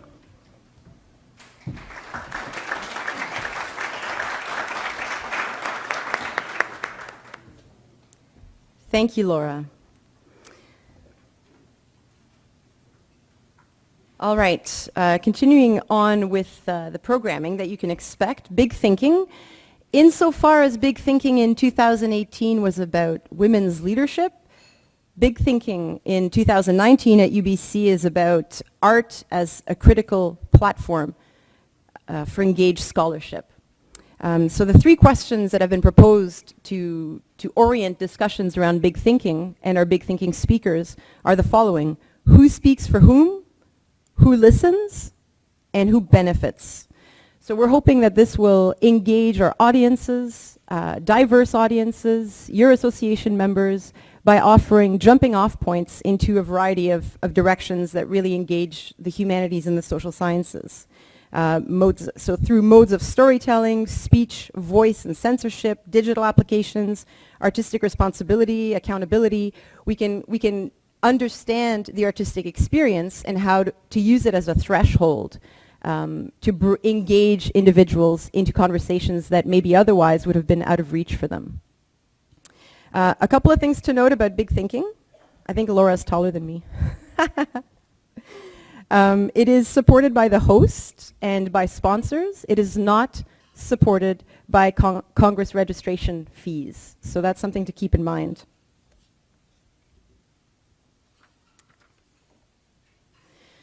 We're at an interesting point in the history of Congress planning. The Federation wants to ensure that Congress continues to be innovative and that it continues to respond to the changing needs of associations. As a result, we've engaged in a kind of self-analysis, self-examination exercise. And you'll be hearing about this later on. We're just at the point of receiving recommendations from a Congress working group. So I'd like to I'd like to reassure you all in that we've received some feedback, we're reflecting on it, we're going to analyze it, and we're going to try to pivot as quickly as possible into making some changes. Some of the feedback that we've received regarding big thinking in the past is that a lot of association programming is so booked and so charged up already that it's difficult for people to make it out. Some individuals would prefer to eat, imagine that, prefer to eat than come to listen to a lecture. Totally understand. You can bring your food into a big thinking lecture, just reminding you all. But where we're at with this is kind of trying to figure out how to coordinate some of this awesome programming that the host institution, that the Federation presents working alongside associations in a way that allows your members to leverage this programming and to engage with it. So we're going to be talking a lot about this sort of thing this afternoon at the workshop that we're giving on program planning. That's at 2:30. But overall, we're probably going to experiment this year by having big thinking maybe at a different time slot for 1 or 2 sessions. And I think the art form and the theme will allow for that. So if we have a performer or if we have some kind of artistic panel that is engaging with some visual elements, maybe that lends itself well to an evening event. But for the most part, we're expecting to keep this year big thinking still at lunchtime. And that's not because we didn't hear your feedback. We're working on a structure, but we can't do it alone and impose it. We have to work alongside associations to find a proper combination. Oh, and of course, include big thinking in your programming if you can. Career Corner, that's another familiar one. So this year will be interesting because some of what Laura has mentioned will be in Pedagogy Hub, was present in Career Corner, but it's really going to get expanded. So this might be a good way for us to see if this can be an element that remains for future congresses. So kudos to the UBC team for having thought through this and identified a need. This is what we want. Congress is supposed to get better every year. And this is an example of how Laura and her team are proposing a way for that. So Career Corner, you're familiar with it, but overall, we need your support with this. We need you to advertise it in your conference, in your association programming. I'm on a different page. Career Corner is jointly hosted by the University Affairs magazine, the University of British Columbia, and the Federation. It's free and open to all Congress attendees. So mention it. Mention at least that it exists. Congress Expo. This year it will be located with registration and the Information Center in the Nest's Great Hall. Career Expo, it's about 50 exhibitors, 50 exhibitor spaces, mainly scholarly publications that show off their work. If you have ideas on how to improve the expo space, if you're interested in proposing some exhibitors, we'd be very happy with that. Yesterday, we were speaking with a Musqueam representative who proposed that maybe we could have a table with Musqueam resources made available. So that's, I think, another way that we can start improving our expo space. We're thinking of actually bringing in a little bit more info about the ASPP and the Canada Prizes. So we're really open to your suggestions. And also the expo space has this weird airport feeling. It's this transient population. It's kind of a space where people gather. If you're an introvert and you want to stare at books, you can do that pretty safely there. If you're kind of lost and you need some pointers, you can find friendly folks that can tell you about Congress, that can tell you about the Federation, and also in the expo space, you'll find next year's hosts. So the Western team will be there. Of course, we have a variety of featured events. Reconciliation is going to continue to be a big theme. We're always looking for collaborations. The later it gets in the game, the more difficult it is to collaborate on anything because timelines advance. We are looking at, we already have in the works some featured events programming that will touch on reconciliation. But we're interested, if ever you want to flag some interest, we're still open. We will likely be presenting the results of a project we're working on called the Role of HSS at the Federation, so we'll likely be talking about that as well. And maybe working alongside the Environmental Studies Association of Canada on piloting a version of their conference that would have some virtual participation. Our featured events are often presented through partners as well. So these are partners that are probably familiar to you. These are partners who also want to engage with your own members. So it's important to keep that in mind and to use all of these opportunities for networking and for collision of ideas. Association programming.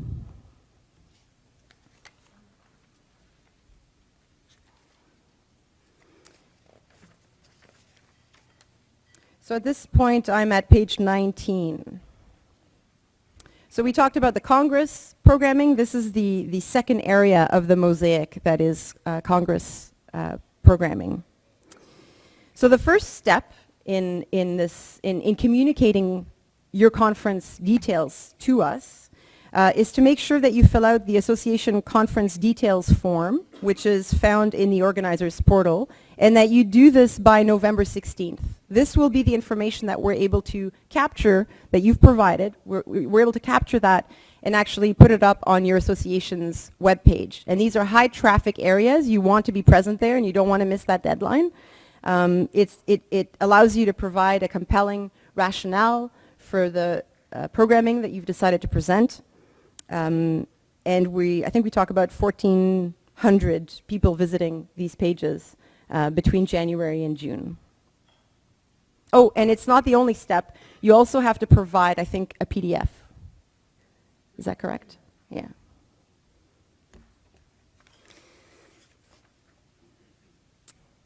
I think how we go about giving tips and explaining the best practices around scheduling your association programming, it's interesting because each association is responsible for developing its own program, and that's both a curse and a blessing. It's really a double-edged sword. It's also the Achilles heel of where we're at with Congress planning.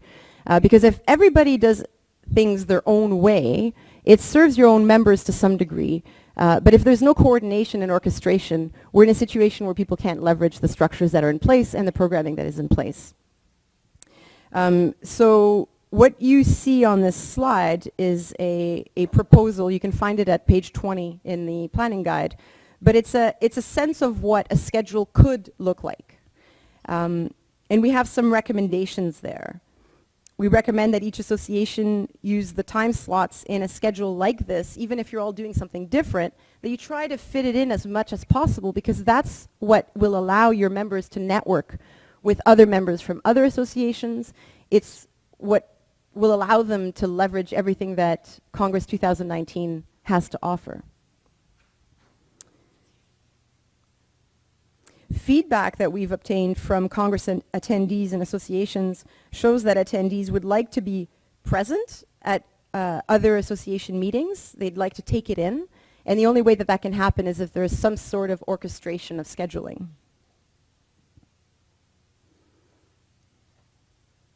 And if you're interested in this, or if any of you are programming chairs, this afternoon we have actually an approach that we're proposing for how to coordinate around collaborating.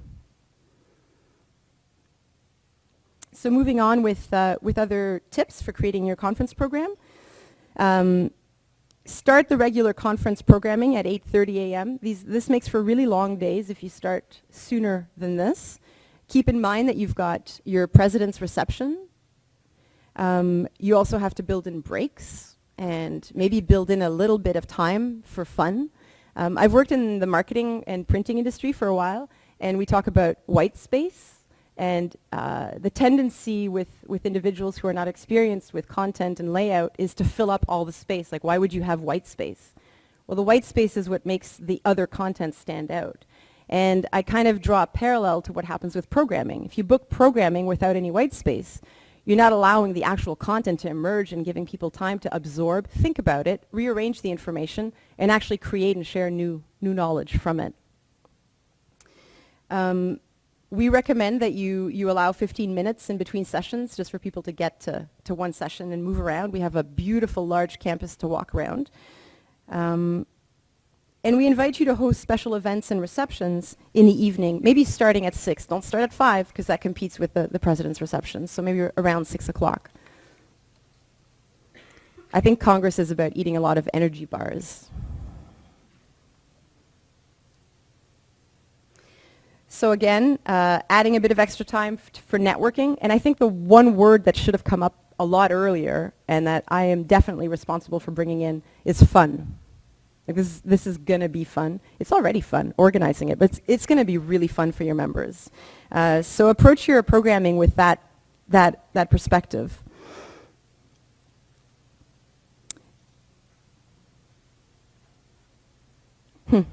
I think I'll stop there. I'll invite Lindsay to come up and talk a little bit more about your programming, and I'll pick it up after that.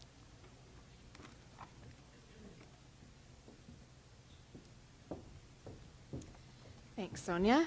Just to sort of follow up on what Sonia was talking about, a great way to attract Congress attendees and bring them into your sessions that they may not have registered for your conference, but maybe they will next year, is by opening some of your sessions to the general Congress attendees. And you can do this by submitting an open event listing form, and we will then take that information and post it on the website so that anyone that's registered for Congress can come to these events. Any association that is officially participating in Congress 2019 can open a session, and that's officially participating, meaning that they're listed on that association conference schedule that's in section 2.1 of your planning guide. An important thing to remember when you're considering whether there's some sessions in your program that you might want to open to the general audience is that additional fees or separate registration forms aren't permitted for these events. They are intended to be open so that anyone within the Congress registration structure can walk into that event. To open a session or event, you simply need to complete an open event listing form, and that's in the organizer's portal in that tasks and forms page that we've talked about. Just remember to complete one form per event if you are opening multiple events.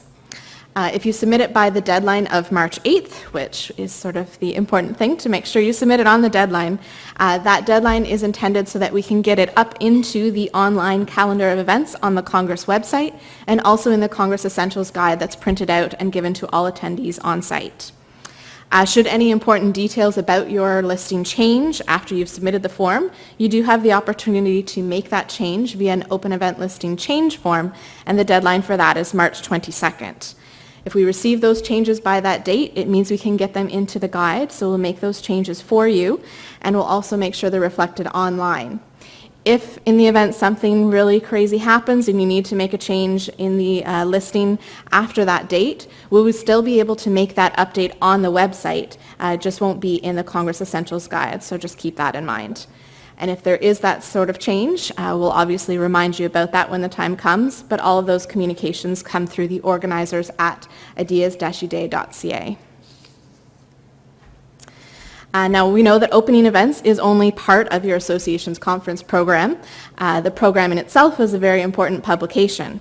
Congress attendees, media representatives, scholarly publishers, all of these types of people will search your conference programs in advance to prepare for Congress.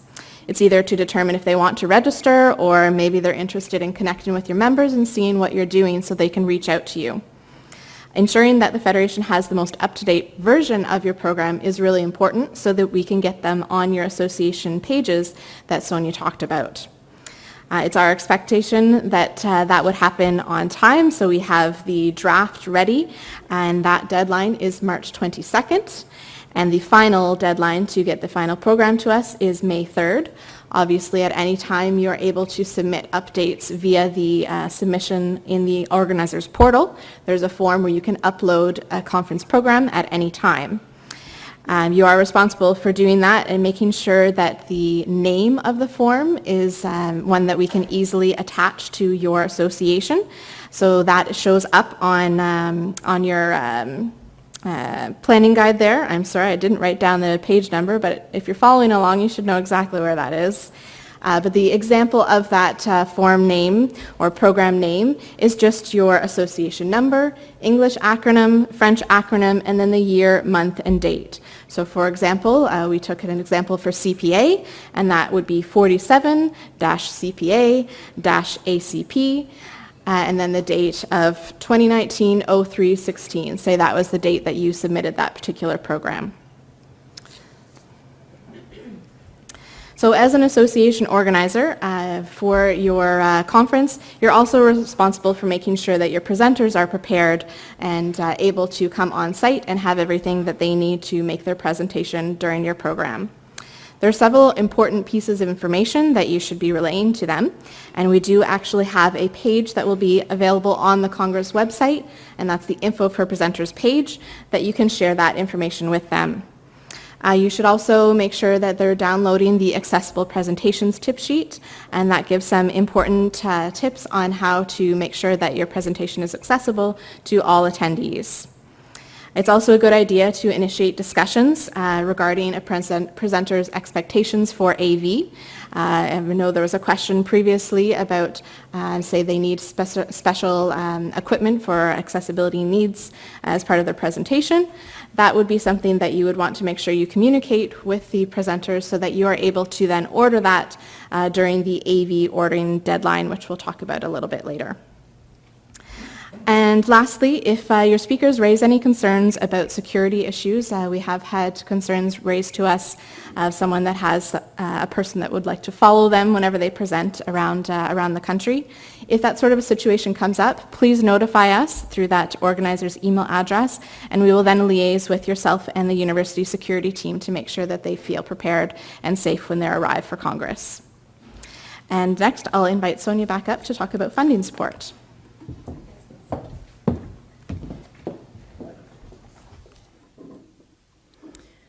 Funding. We like giving away money to support your association's programming, especially if it helps your association turn its gaze towards the world and making it a little bit more international, presenting the good work that your association does to the rest of the world, and infusing its own knowledge of its discipline by bringing in people from the outside. So to that end, we have a fund that exists. It might be familiar to some of you. We usually get a lot of submissions and requests for this specific fund. It's the International Keynote Speaker Support Fund, and you can find it on page 22 of your planning guide. We have a deadline for that one. The application deadline is January 25th. I think, I can't recall if that was the one that we've changed, but either way, we've pushed back the deadlines. We've made it simpler for both of the funds, the one I just mentioned and the Aid for Interdisciplinary Session Fund. To simplify it, we have one deadline and you have extra time as an association to look into your planning and to seize the opportunity that these funds present. So we're hoping you'll take advantage of that. So aside from these two funds that I'll get into a little bit more detail about them in the next slides, I want to mention something new. We listened to what some of you had to say in terms of how important it is to introduce Congress to graduate students and first-time Congress presenters, and that it would be nice to have a little bit of excess or a little bit of extra money to do that. So we're going to pilot something we'll announce more details in January, but we are looking at offering approximately $500 to each association to be able to help bring somebody in as a first-time Congress presenter. So more details to come. We're still hammering out some of the logistics around that, but it helps. When you add up all of these funds and what they represent, it's significant. And the feedback we've had from our associations is that they're very grateful to be able to take part. So these funds, who are they available to? Well, if you have an association that comes to Congress, you can leverage these funds. That means that some individuals I've spoken to as Director of Member Engagement are right in the process of becoming a member. They've made a formal request. We're including them in this as well. So you apply online, actually, and there's a little typo in that link. It should be 2019.ca, not 2018. On the International Keynote Speaker Support Fund, we have somebody who's very knowledgeable about this. My colleague, Michaela, right here, goes through some of these applications and looks at the structure of them, what is proposed, and ensures that it corresponds with what we're trying to do in terms of Congress. We don't really have an editorial right on this. We try to fund as many as possible, but it is competitive. So I'd like to, in this room of academics, remind you that a deadline doesn't mean that you have to wait until that day to submit your request. The sooner you submit it, which is what you tell your students too, right? The sooner you submit it, the better. And we'll go through it. But in the end, if you submit your request to us by January 25th, we'll get back to you in February with a response. The other thing that is, there's lots of things to say about these funds, but what is important is that if you receive money for the International Keynote Speaker Support Fund, you have to think about the programming you're presenting and the fact that you're liable to, through this fund, create an open event. This has to be something that engages people. It's open to other Congress participants, and that maximizes the exposure of your association and leverages the Congress structure to expose more people to these great ideas that you feel are phenomenal and worth listening to. Mechanically, what this means, and I think I should be on to the, oh no, it's the right slide. So you ask for this money, you let us know what you want to do. We let you know in February if you get it or not. Then you move ahead, and after your event, you have until June 30th for this specific fund to submit an event report. This is a small report that just lets us know how it went. Once you've submitted that, you can expect to be reimbursed for the costs in the summer months. In terms of the Aid for Interdisciplinary Sessions Fund, we're hoping that that'll be leveraged a lot again this year, especially since we're talking more and more about interdisciplinarity and how important it is to our associations. It's important to us as well. What I didn't mention on the last slide, but it applies to this slide as well, so I'll mention it now. You can apply to both of these once per year. You can apply multiple times for the same Congress. However, you can leverage this whole idea of working together, interdisciplinarity and collaboration, to be the main organizer for one, but to be involved also in another. So if you really want to leverage all that we have to offer, it's a good idea to get to know what other associations are interested in and to see how you can get on another one as well and benefit from that. So lots of room to be creative with this, and we look forward to your feedback, but generally the feedback is really good around this and what it helps your association do, so we're proud to be able to offer that. Lastly, I think this must be around page 22 or page 23, Indigenous Guidelines and Protocol. A lot of good work being done in this area. Yesterday, a few of the organizers for Congress 2019 met with Leona Sparrow, Musqueam community representative, who explained that she had access to a lot of resources about the Musqueam people. And not only are we going to try to bring some of that into the expo space, but we're also going to try to see if, working alongside UBC, we can incorporate some of this information ahead of time on the organizers portal to help you prepare for significant engagement, so that you're not just doing it on the spot, but you're really, you and your association members have time to reflect on what it means to be on somebody else's territory and the terms through which it is recommended that you engage. So we look forward to sharing that with you. We look forward to learning together. And like I said, the document will be made available on the organizers portal. There you go. If there are questions, we probably have some sort of answer. So if you could actually grab the mic or pass the mic around, that would be great. Just because other people, if you're wondering, my mom always told me, if you're wondering, probably somebody else is wondering the same thing. So it'd be great if other people could hear. So you can feel free to grab a microphone.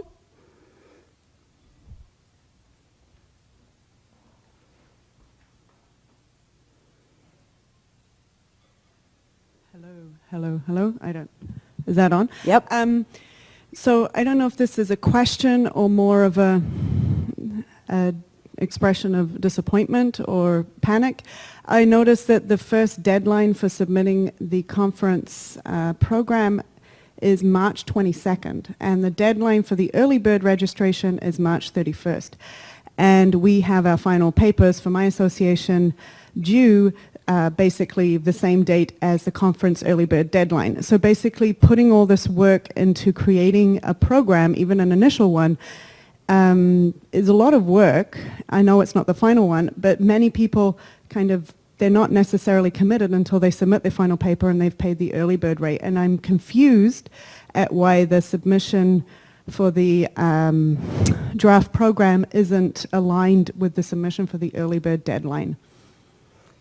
Thank you for your question. It's a good question. I'm going to have to call on my colleague to help me answer that one. Laura. Thank you, Sonia. So 2 pieces of information to help you as you're going through. Each association has decided on their own deadline for call for papers, and then also your deadline or your timeline related to providing acceptances to your presenters. What we are anticipating is that as you are developing your call for papers program, you've also started to identify the themes or the bit of a general description of this will be a keynote, this will be a panel session on this theme, and extending that out for your 1, 2, or 3, or 4-day program. So what we are hoping to have by March 22nd is the framework of your program with maybe a bit of a simple description on exactly what is going to be talked about. So even if you've not identified all of your panel speakers because of your call for papers deadline, at least to let the potential attendees have an understanding of what is going to be presented.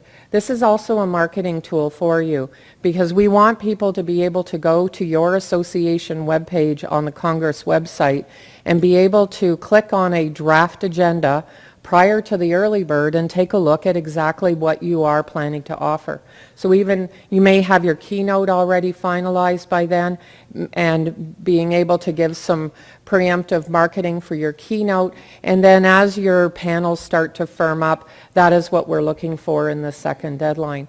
So for us, it's an opportunity for potential attendees who may be registering for their own association, but an opportunity for them to then look at crossing that room and going into another association because your programming has some interest in it, even though you haven't at that moment maybe identified your speakers. So that's the goal behind it. So it's not to create undue challenge for producing a program by that deadline, but look at it from the perspective of creating your framework and also giving yourself a marketing opportunity. You're welcome.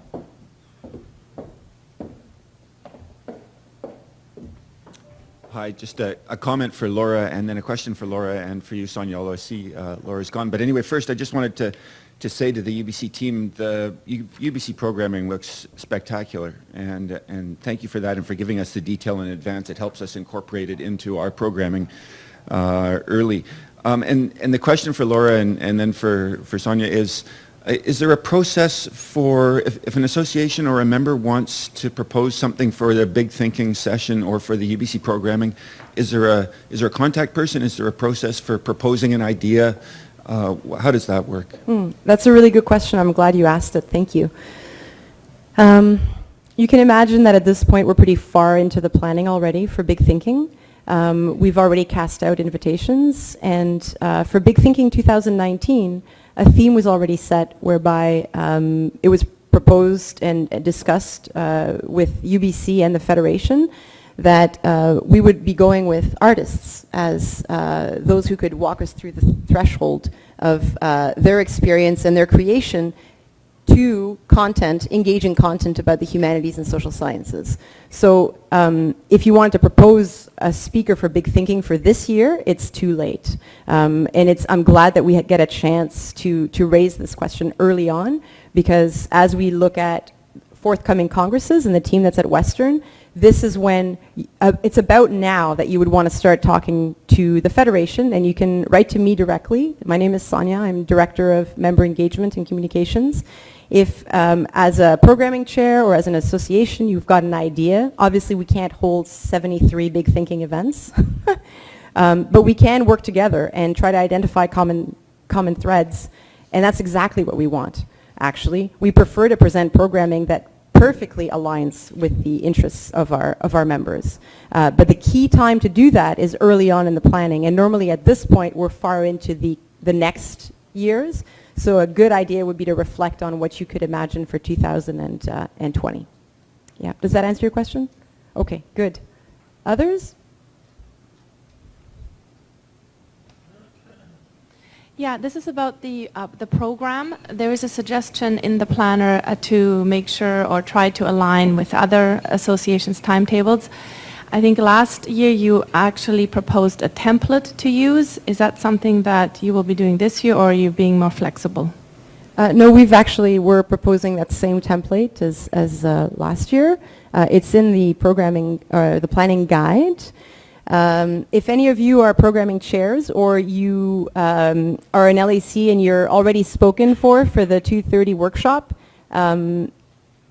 we'll try to share what comes out of that workshop with you. We have best practices on how to collaborate and how to find commonalities in your timeframes. But I would recommend that you have a look in the planning guide. You've got a list of all the associations who are attending, and you have columns with check marks for dates. So you can, at a quick glance, identify what associations are going to be present at Congress on what days, on what day they have their president reception, and that's a good starting point for establishing potential collaborations. And in terms of time slots, we're really proposing that you stick with the proposed time slot. It's on one of the pages. It's in between the pages 16 and 24 of the planning guide. Yeah. Page 20, thank you. I just want to say for UBC programming as well, we are going to be releasing the documents so that they are available, and we will have them, and we've coordinated them with the associations. So we would be glad to, if as you're reaching out to associations, to make plans to think about the UBC programming, so that it will also be something that you might be able to integrate or think about collaboratively engaging with. And yeah, so that's also there. And then as far as UBC programming, if you do have some ideas for programming with associations, please reach out to Laura Moss.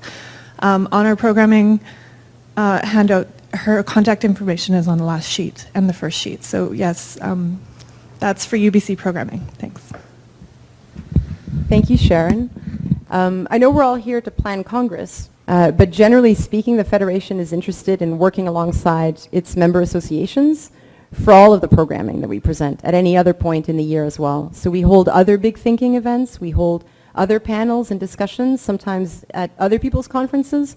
But if you are proactive in communicating with us and letting us know ahead of time what would be of interest, we can make connections with other associations. So there's potential. Other questions around your association's programming or the programming of the host institution or of the Federation? Yes, I have a question here about if you could give a little bit more information how you go about interdisciplinary session funding, because can you give a typical amount that you would provide for funding, but also is the funding then awarded to all of the participants or only to the lead applicant, or how should we communicate about that opportunity? That's a very practical question, and I'm going to bring up our expert to answer that as cohesively and broadly as possible. Hello, thank you for your question. I'm just short name Miha from the Federation. So the interdisciplinary fund is aimed at enhancing collaboration among associations. To that end, there is a lead applicant, so your association can be lead applicant, but you will need to collaborate with at least one other association, whether that other association is a member of Federation or not, in putting forward a proposal for an interdisciplinary session. So when we think interdisciplinary, we think both in terms of collaboration among disciplines, but also the content of the proposal itself. So it is based on those two main criteria that we evaluate, and then the funding ranges between is typically around 1,000, 2,000, depending on what the proposal includes and what the itemized budget is. So of course, if it is a big splashy event involving lots of associations and your costs are high, you may get a little bit more. If not, then we try to be as fair as possible to all associations. Would that answer your question? In part, for sure. Okay. But I think the additional question is that if the lead association makes such an application, would all the funds come to the lead association? Yes, that's correct. So the funds are released after the event, after Congress, upon submission of a report form that will have the applicant submit to receipts and tell us a little bit about how the event will have unfolded, and the check is released to the lead applicant. So it is up to the associations afterwards, if the costs involve sharing of responsibilities, to distribute the award accordingly. And one last question about it then is then also such an interdisciplinary event meant to be always an open event as well? Yes, absolutely, yes. Both the international keynote events as well as the interdisciplinary sessions need to be open. That's a condition for funding.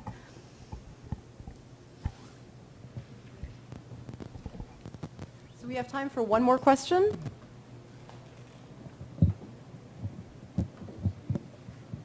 Okay, thank you.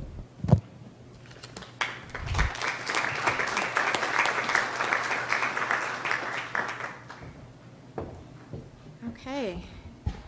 So we are now moving on to page 25 of your planning guide to talk about logistics. And we'll go through this, and then we'll do another question session and give you some break before we finish up. So in terms of logistical tasks, requesting your meeting spaces is one of your major deliverables. Every year, you're responsible for submitting a room request for each meeting space on each day that your association requires on campus during Congress. This includes rooms for plenary sessions, breakouts, workshops, your board meetings, any pre-conference workshops you're planning to have on campus, receptions, banquets on campus, poster sessions, anything that you're doing in your program that you are on campus for. Room requests are not automatically created based on your confirmed conference dates or the historical information from your past congresses. The data is not transferable, and every year is unique, so we don't expect that you'll be exactly the same room request as you were last year. The room request is essentially a blank slate, and we're looking for you to tell us what you're looking for. So the Congress team at the University of British Columbia and the Federation will not be able to support your conference events if your requests have not been made through the organizers portal, and that's the location that you're going to use to make your room requests. It is critical that you use this system, and to some this may be an obvious thing. However, every year we do have some associations that will reach out to university departments directly, and that does cause some problems because then you're outside of the system and we may not know that that's what you're doing. For example, in a past Congress, we had an association that booked one of their departmental meeting rooms, and the team on site expected that they were part of the AV support, so called the AV when the console was locked and said, hey, the console is locked, how can we get into the AV? And the AV team said, what do you mean there's no one in that room? So those are the sorts of situations that we want to make sure you use the systems and structures in place so that we're able to support you, we know where you are, and we can make sure you have the support you need on site.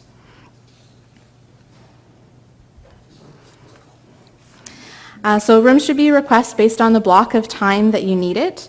It's a great idea to combine requests into the same room request if you're having more than one session that can be accommodated in the same room. And we'll get into more details of that in the room workshop this afternoon. But essentially on page 25 of your guide there, you have a sample of the different sessions that could be available in your program and how that might equate to 2 different room requests. If you're having many events in that same room, say you have the morning session and your breakout session A and your breakout session B in the afternoon, they can probably all accommodate in the same room. If you're having a breakout session at the same time in the afternoon and you need a separate room for that one, that would be a separate request that you would make. The room request form will ask you a number of details regarding what you're going to have taking place in that room. It's great if you can provide as much information as you can. We know the deadline is a little early, so you might not know what's going on in your program yet, but if you have some ideas of what's going to be happening, say if you think you're going to have simultaneous interpretation in one of those rooms, or you need some extra foot space because maybe you're having a really big panel, or you're having your poster session in there, just let us know what's going on, because that will help us determine where that room needs to be and what room can accommodate you. It's also important to note that room requests are not assigned on a first-come, first-served basis. Every consideration, or all requests are considered equally, and all the factors considering where you'd like to be, who you'd like to be near, what's going on in that room, are all considered to figure out the giant puzzle, and the university puts a lot of work into determining all of these requests and what you're looking for and what's the best possible match for you. Once you have confirmation of your room allocations, it's recommended that you have someone go physically visit the room so you know what's available in that space. You can see the layout, what the AV console is, maybe the console's on the left-hand side of the room and that's important for you, if there's space for panel tables, those sorts of things. If you can't send someone to physically visit the room, I know UBC has a great resource to be able to see pictures of rooms, so we'll make that available to you so you're able to see pictures if you can't physically visit the room. You can download reports in the organizer's portal once those allocations are published, and that will be on February 11th, and you'll be able to see the list of all the rooms that you have been assigned for your conference in 2019. If you have any questions or concerns about those rooms you've been allocated, you have the period between February 11th and February 26th to raise them and to notify the email address that's on page 26 of your guide if there's any concerns about those rooms, and to figure out what could be done for that. Once you have determined what rooms you'll be using, the next task is to request what goes into those rooms. So furnishings and setup options in allocated rooms are dependent on the room type, whether the furniture is fixed or movable, those sorts of things. Once a room is allocated in the organizer's portal, in that same room request, you'll have the furnishings and setup and AV available to select what you need to place in that room. You only need to request furnishings if the room does not already come provided with furnishings, or if you're looking to have extra in that room. For example, if you've been allocated a classroom and you intend it to be set up as a classroom, you don't need to order any furnishings. It's already set up exactly as you need it to be used. If, however, you want a panel table at the front of that classroom and the furniture is fixed, for example, then possibly you need to order an extra table because it's unlikely you're going to be able to move any of the tables that already exist in the room. So that's when you would order extra furnishings to go into that room. Later today, you'll be receiving a copy of the AV equipment and furnishings menu, and that menu lists all the different items that will be available to you for ordering as part of that task, and that will be from March 1st until April 5th, and that's all in the organizer's portal. Please take some time to review that menu, take a copy with you so that you're familiar with what are the possibilities and are thinking about that as you're planning your conference programming. So audio-visual, during the same time frame of March 1st to April 5th is when you're looking to order your audio-visual services. This includes access to built-in equipment in the room. You may typically find that if you're teaching on campus, you have access to the AV consoles or teaching desk as a regular course of your day. Congress is a little bit different. It doesn't necessarily mean that you'll have access to those consoles. You have to make sure that the base AV package is ordered into your room. It is added as a default to all of your room requests, because we assume most of you are going to be using it. So it would be your requirement as an association organizer to make sure that a base AV package is either attached to that room request or removed based on your needs. And the base AV package includes a teaching desk or equivalent. Most of them you'll be familiar with if you're on campus. A PC computer with internet, DVD playback, and that computer is loaded with Microsoft Office 2010. That would be important to make sure you communicate that to your presenters. Also a projector, a screen or a video display, and a wireless microphone in rooms that are over 70 people in capacity. So in terms of catering, for Congress 2019, there are multiple teams on campus who have come together to create a very lovely catering menu for you, and that's available to order into any of your conference rooms during Congress. The food options will range from breakfast, receptions, plated dinners, etc. Some examples of that, I know you all had breakfast. That was provided by the catering team, so that would be an example, and the lunch that we'll be having this afternoon would also be an example of options. A catering ingredient list as an appendix to that menu will also be available in the organizer's portal, and that catering menu you'll have later this afternoon, and it will also be in the organizer's portal. So a lot of effort has gone into creating this menu, and as a respect for that, it is a Congress policy that no external catering companies are allowed on campus during Congress for your sessions. There have been situations in the past where someone has gone to external caterers, and that causes some issues with potential contracting that already exists on campus. So please keep that in mind and use the Congress catering menu. If you are looking for something a little bit different or creative on the menu, that's a possibility that you can talk to the catering team with, and they'll be talking to us in the afternoon workshop, so you can get some ideas on that. And you can also reach out to them directly, and that catering email specific for Congress is on page 39 of your guide. So the catering menu that you'll receive this afternoon, the deadline for ordering anything on that menu is the same for AV services and furnishings, and that's that March 1st to April 5th, and it will be a form within the organizer's portal for you to do so. Take a look on page 29 of your guide as well on all the tips for what you might need to consider as you're making your catering orders, and that includes making sure that you're giving the dietary needs when you make the order so that the catering team is able to support you, and also meeting the minimum quantities that are listed on the menu. There's a couple of packages that a minimum of 10 people to order that package, so make sure that you're keeping that in mind when you're determining what you need to order. So moving on to association greeting tables. Every association has the opportunity to request an association greeting table that would be situated near their allocated meeting spaces. They can be used to distribute programs, other materials, a location to greet your members. It's a great place to connect as soon as they come to the registration desk. They're then looking where they need to go for your association conference, and that is the perfect place for that. It's also a place for reporters and journalists who might be looking to find out information about your association for them to connect with you.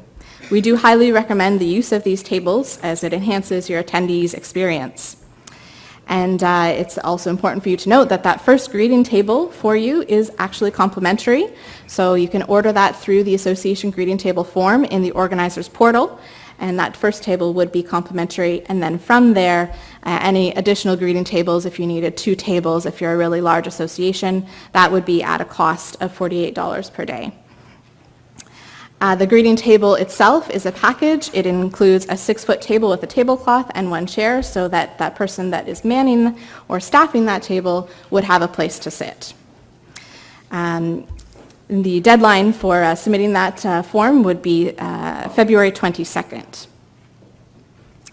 If you do order these tables, the location of the greeting table is something that would be discussed between yourselves and the university based on your room assignments. The agreed upon location, we do publish that in the Congress Essentials Guide so that your members, when they're coming on site, know where they need to go. So for that reason, it's really important that you don't move the table, because then the association members, when they come on site, won't know where to go, and that makes them a little bit confused. It's also important not to take someone else's table. There's a lot of tables that are on site for Congress, and they have specific purposes, so if you see a table down the hallway, that's something that you need to make sure that that's actually your table. And it's for this reason, actually, that we recommend table signage for your association greeting tables so that everyone knows that that is your table. Having someone to staff that table is also important, and that's where hiring an association assistant comes in. They can help with a number of things, including that association greeting table presence, but also responding to queries from your association's attendees, directing them between sessions if you're moving rooms, potentially signing for catering deliveries if you're in a pinch and don't have time, or assisting with pre-conference setup on your days for collating or printing of your programs. For these assistants, the Federation facilitates the hiring and payment process for you, so you don't have to deal with any of sort of that back-end administration, and the cost would be deducted from your Congress account after the event. The pay rate for this service is $14 to $15 per hour, and we would manage the training of these assistants as well, so they'd be fully aware of the Congress program, its background, all the services available, so you wouldn't have to download that information as soon as they arrive to you. You'd be able to simply train them on what they'd be doing for you when they're working with you. You can also hire multiple assistants and also recommend someone if there's a particular person that you know you would like to work with but don't have the funds to pay them up front. You can recommend them through that form. We'll connect with them to make sure that they fill out the Working at Congress application form, and then we'll connect you together as a matching system. Just make sure that if this is of interest to you, you make sure that the deadline of March 15th is when you're submitting that form in the organizer's portal. So knowing how to accommodate the accessibility needs of your various attendees in advance of Congress is also important. That's one of the pieces that there was a question on earlier, and Laura mentioned that as part of the registration process, each attendee self-identifies what needs they have to make sure that they can make it an accessible Congress experience for them. These needs can range from specialized seating to sign language, interpretation, and more. You will be provided with the needs of all of your attendees in advance of Congress. And there is a caveat there that if that person has identified they do not want their personal information shared with you, you would not have the names of that person, but just what they are looking to have supplied to them so that they can participate. The university will also receive a list of these names so that they're fully aware of what's happening on campus, and that's where the open dialogue would be started to connect on how you make sure that those needs are supported in terms of potentially you need to order special AV into your room and can communicate with the AV team and they're aware of what that need is before you even talk to them. If there's something that would be required that the university does not normally provide, that's where the open dialogue comes into play to discuss how that could be accommodated. In addition to the needs of those who self-identify for Congress, there are a number of things that you can do just generally to make sure that your association organizers, you as association organizers, are prepared for your conference. And there's a list of these things on page 32 to 33 of your planning guide. And you can also contact the accessibility team working for Congress at the accessibility.congress2019@ubc.ca email address. So moving on to on-site during Congress, I know that feels a long ways away, but there is some important information you'll want to make sure that is kept in your brain until you arrive. And that's that there is an information center during Congress set up specifically to help you with any questions you have on-site. It's your one-stop point of information or assistance. It's staffed by the Federation's Congress team and in connection with the university operational departments who support us. And we're available as a team to assist you with any questions you have on site or to provide assistance during registration hours. That's why we would be located near registration in the Nest. A phone number will also be provided to you in case you need to call us on site during Congress, and that will be in your organizer's package. Which brings me to checking in during Congress to make sure you receive that organizer's package. There's a variety of information provided in that package, and it will be available to you upon checking in at the dedicated registration desk for PZs and LACs. So that is most of the logistics. I know we'll get into a little bit more detail in the rooms workshop about specifics on rooms, but if there's any questions in general about logistics, please make your way to a mic and we will help you out with those questions and get you some answers.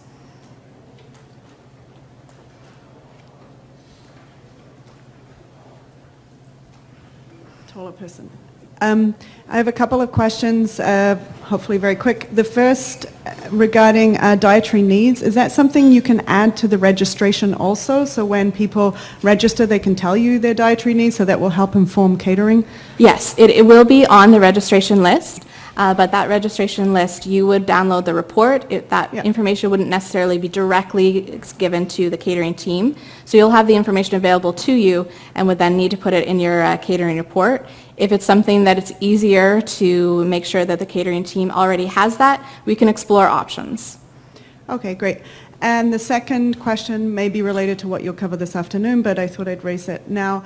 I'm from the Canadian Association for the Study of Adult Education. We have agreements with the Canadian Society for Higher Ed and Canadian Society for Study of Education to attend each other's sessions. So when we're booking rooms, it would be great to kind of have that on the books, that we would be interested in having rooms that would be close to the other two associations somehow. Is there a place when you're requesting rooms to say something like that, and maybe even say specific buildings you might want?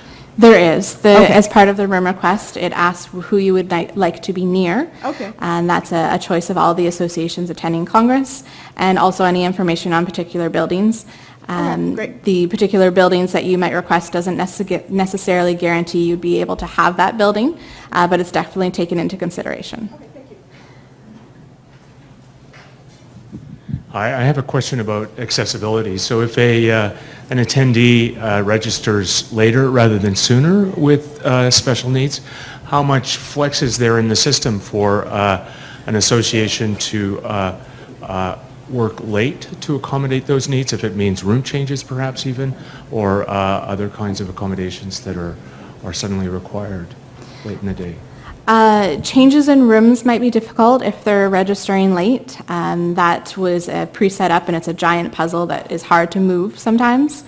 But there's definitely things that could be done within that room, and that would be the discussion to talk with accessibility to determine what could be accommodated in that room.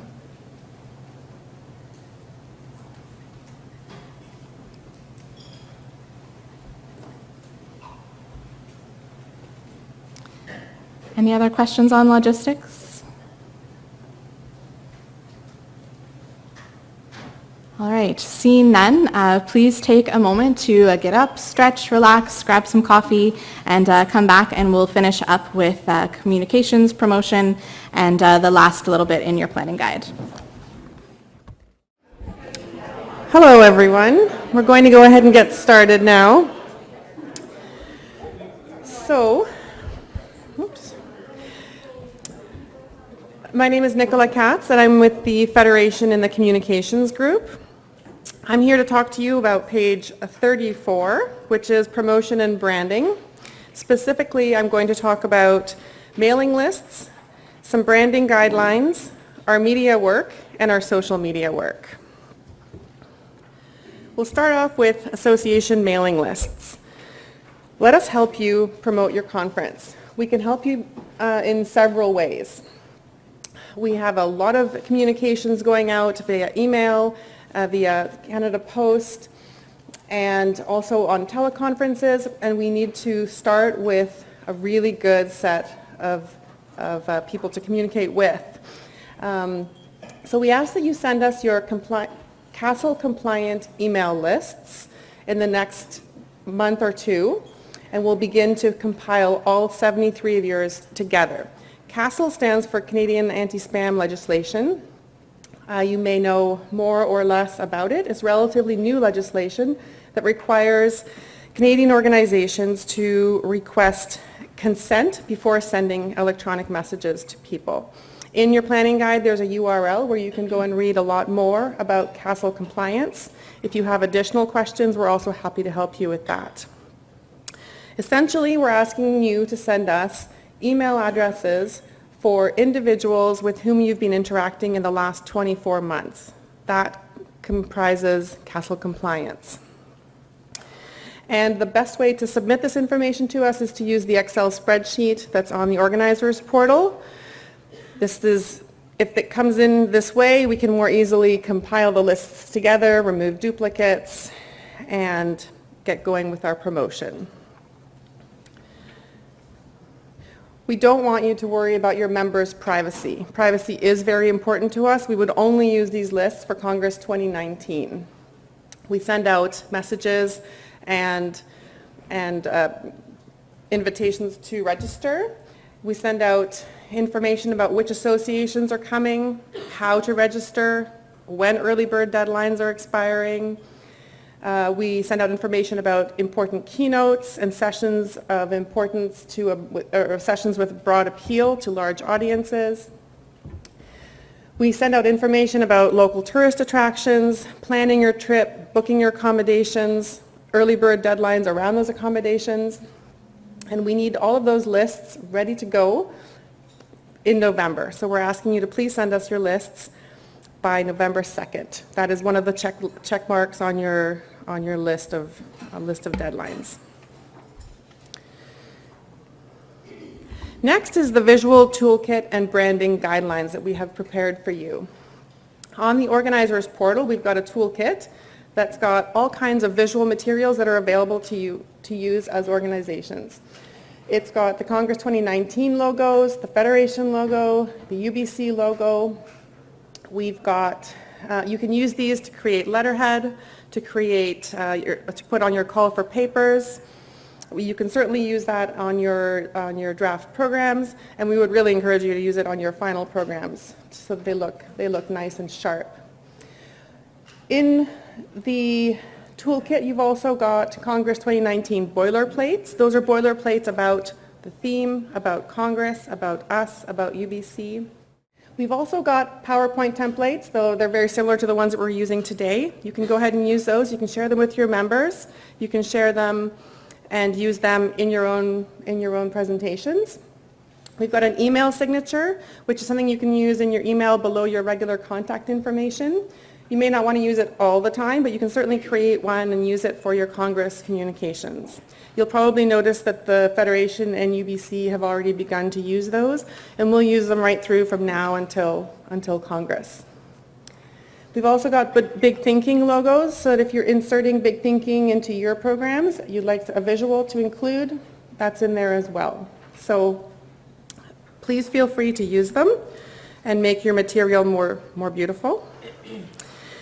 As you can expect, we've also set some guidelines on how to use the branding that we're sharing with you. So we provide guidance on when to use the vertical versus the horizontal logo, when to use a unilingual versus a bilingual logo, how to use the logo in conjunction with other logos, how to use the UBC and the Federation logos in a way that's respectful and puts them sort of side by side with equal prominence rather than stacking them or making them different sizes. There is a minimum size requirement for the use of the logo so that it's fully legible in both languages. And there's also a request to leave some space around the logos so that they can breathe a little bit and be more visible. We have some requests on what not to do with the logo, such as adding special effects or changing the placement of the elements or the size or the color, or using only part of a logo or distorting it in some way. So essentially, please use it to make your materials more visually appealing, but help us protect the brand of Congress by respecting the logo as we've presented it to you. Now I'd like to talk a little bit about the media outreach that we do. Our membership has varying levels of interest and capacity to do media work around Congress. That said, Congress is a really great time for your researchers to get their work out publicly and out to audiences that they don't normally communicate with. And the Federation and the UBC media teams are here to be your allies in this work. And so we help the media navigate the very extensive programming at Congress. We do it in advance of Congress by having a media tour where we actually visit national media outlets and prepare them for Congress, let them know how to navigate the programming. We encourage them to send resources to cover Congress. And we also do it at Congress, where we maintain a media room near the registration hub. And there we basically help media who arrive on campus and are looking for stories to write about. The Federation and UBC will work together to ensure that we showcase the value of the humanities and social sciences research to the broader public, and we identify specific topics that we think the media will pick up on, specific speakers that we think the media will be interested in, and we really work hard to get you some media attention. And we'll work on getting your association and your membership visibility beyond the community that you often engage with. So other associations, publications, the general public, and the media, both online and traditional media. Because we put our work into it, we also try to measure the success that we have. We measure the success in different ways. Our goal is to attract quality coverage, quality over quantity, and we'd like to talk about the powerful moment that Congress is for our disciplines, but for Canadians at large. We work really hard to ensure that we convey the big themes of Congress and that percolate to the top as we read all the programs each year. And we try to consolidate that into palatable information that we can share with the media. We work very closely with UBC to do that. Each year is a little different depending on the media, on the news environment and the location of Congress. Here's a bit of information about last year. Last year we had 145 media stories. 15 of those were in French media. There were 52 different outlets that paid attention to Congress and gave us coverage. 21 institutions were mentioned and 23 associations were mentioned. So every year the mix varies. You're probably wondering which associations get media. So I actually wrote down the top 3 from the last 4 years. Last year, the most coverage was from Canadian Historical Association, followed by Environmental Studies Association of Canada, followed by the Association for Food Studies. In 2017, it was Canadian Association of Food Studies, Canadian Political Science Association, and again, Canadian Historical Association. But as you can see, every year it's been different, and the list is much longer, obviously. I'm just putting the top 3. Media really does have an appetite for all kinds of news, so typically all associations get some sort of pickup, and we really do support all of you, not based on the ones who received it the year before. So how can you contribute? And you can.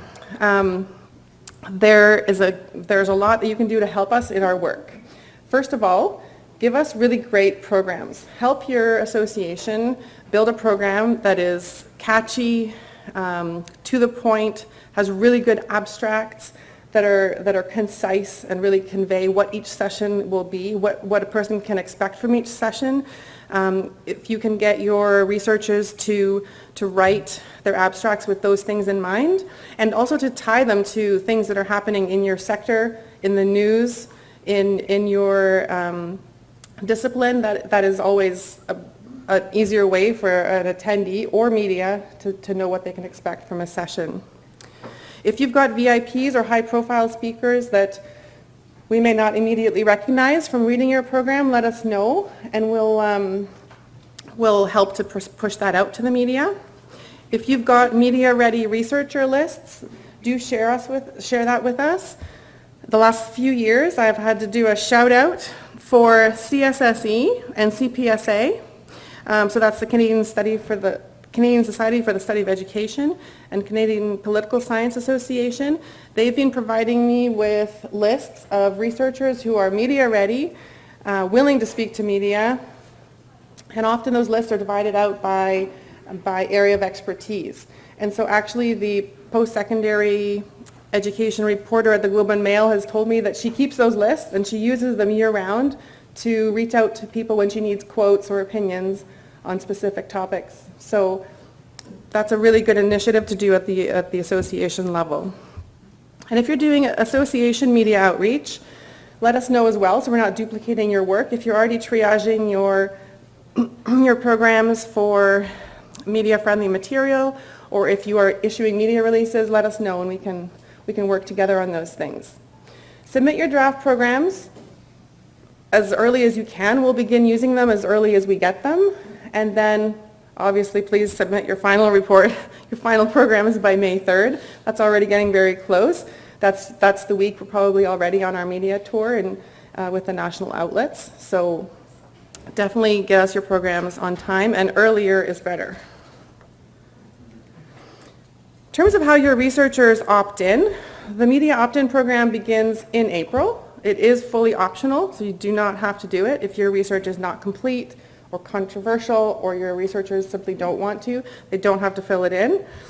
They self-identify, fill in their information, and once we have the opt-ins, they become part of our story roster that we're pushing out to the media. And then once we do get the media's attention, or a specific researcher gets attention, your quick response as an association and then for your researchers is really important, because media has no patience and they often want someone right now. So if you've got some media asking questions, if you can respond to us quickly, that would be great. Switching gears now to social media, and this is my last little section. I just want to share a little bit about the platforms on which the Federation is active, both at Congress and year-round. So first there's the Congress blog, which begins in January. So if you've got material that is particularly interesting and a little deeper and requires an explanation, a blog might be a really good idea for your association. If there is an issue you're planning to really unpack at Congress, if you've got a really great session, a really important speaker, or a panel of VIPs, that might be an interesting blog to submit to us to get the conversation started in advance of Congress. We're very active on Twitter, so do connect with us on Twitter. We can help with cross-promotion. I'll talk a little bit more about Twitter in a moment. If you're planning to videotape any of your sessions and post them to YouTube, let us know and we can again cross-promote and help you push that out. We're active on Facebook and LinkedIn year-round, but especially during Congress, so do connect with us there. And again, if you have those platforms going as well, let us know and we'll work together. Instagram is not a platform that we're actively using, but you'll see that Congress attendees are starting to use it.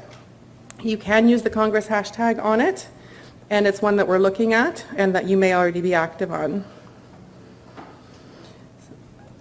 Just a little bit more on Twitter, because it is our primary social media tool during Congress.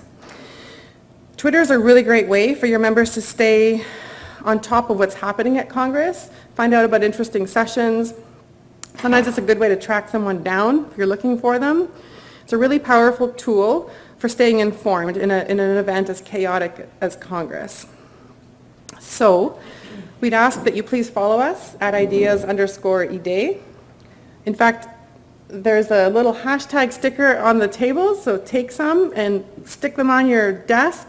The hashtag is #Congrès, the SSH being Social Sciences and Humanities in English, or just Congrès Sciences Humaines for French, so it's bilingual. Stay active with it. Try not to add dates and other letters to it, because then it's harder to track the conversation. If you just stick with the actual hashtag, then you can search by the hashtag and it's easier to follow the conversation than if you add letters to it or numbers. And then year-round we maintain Twitter and handle lists that we're happy to share with you. We share them, we use them ourselves. It's a list of handles and hashtags about 7 to 10 pages, depending on the size of the Congress. And we share it with we have hired bloggers, hired tweeters. We share it with our own staff, with PCs and LACs, and media if they're looking for Twitter handles around Congress. And we're happy to share those with you as well. So final thoughts. Congress is a really good time for your membership to get your research out, to make some impact. And we're here to help you. So 3 things. Send us a really great program. Send it early. We'll start working with it right away. Keep us in the know. Together we can make things happen, and we'd like to know what you're up to that's exciting. And then connect with us on social media so we can keep going, even in the busy times. Those are powerful platforms, and we would like to make sure we're connected with you all through Congress. If you have questions, I'll take some now, and then if you think of them later, you can always write to communications@ideas-eday.ca. Are there any questions right now?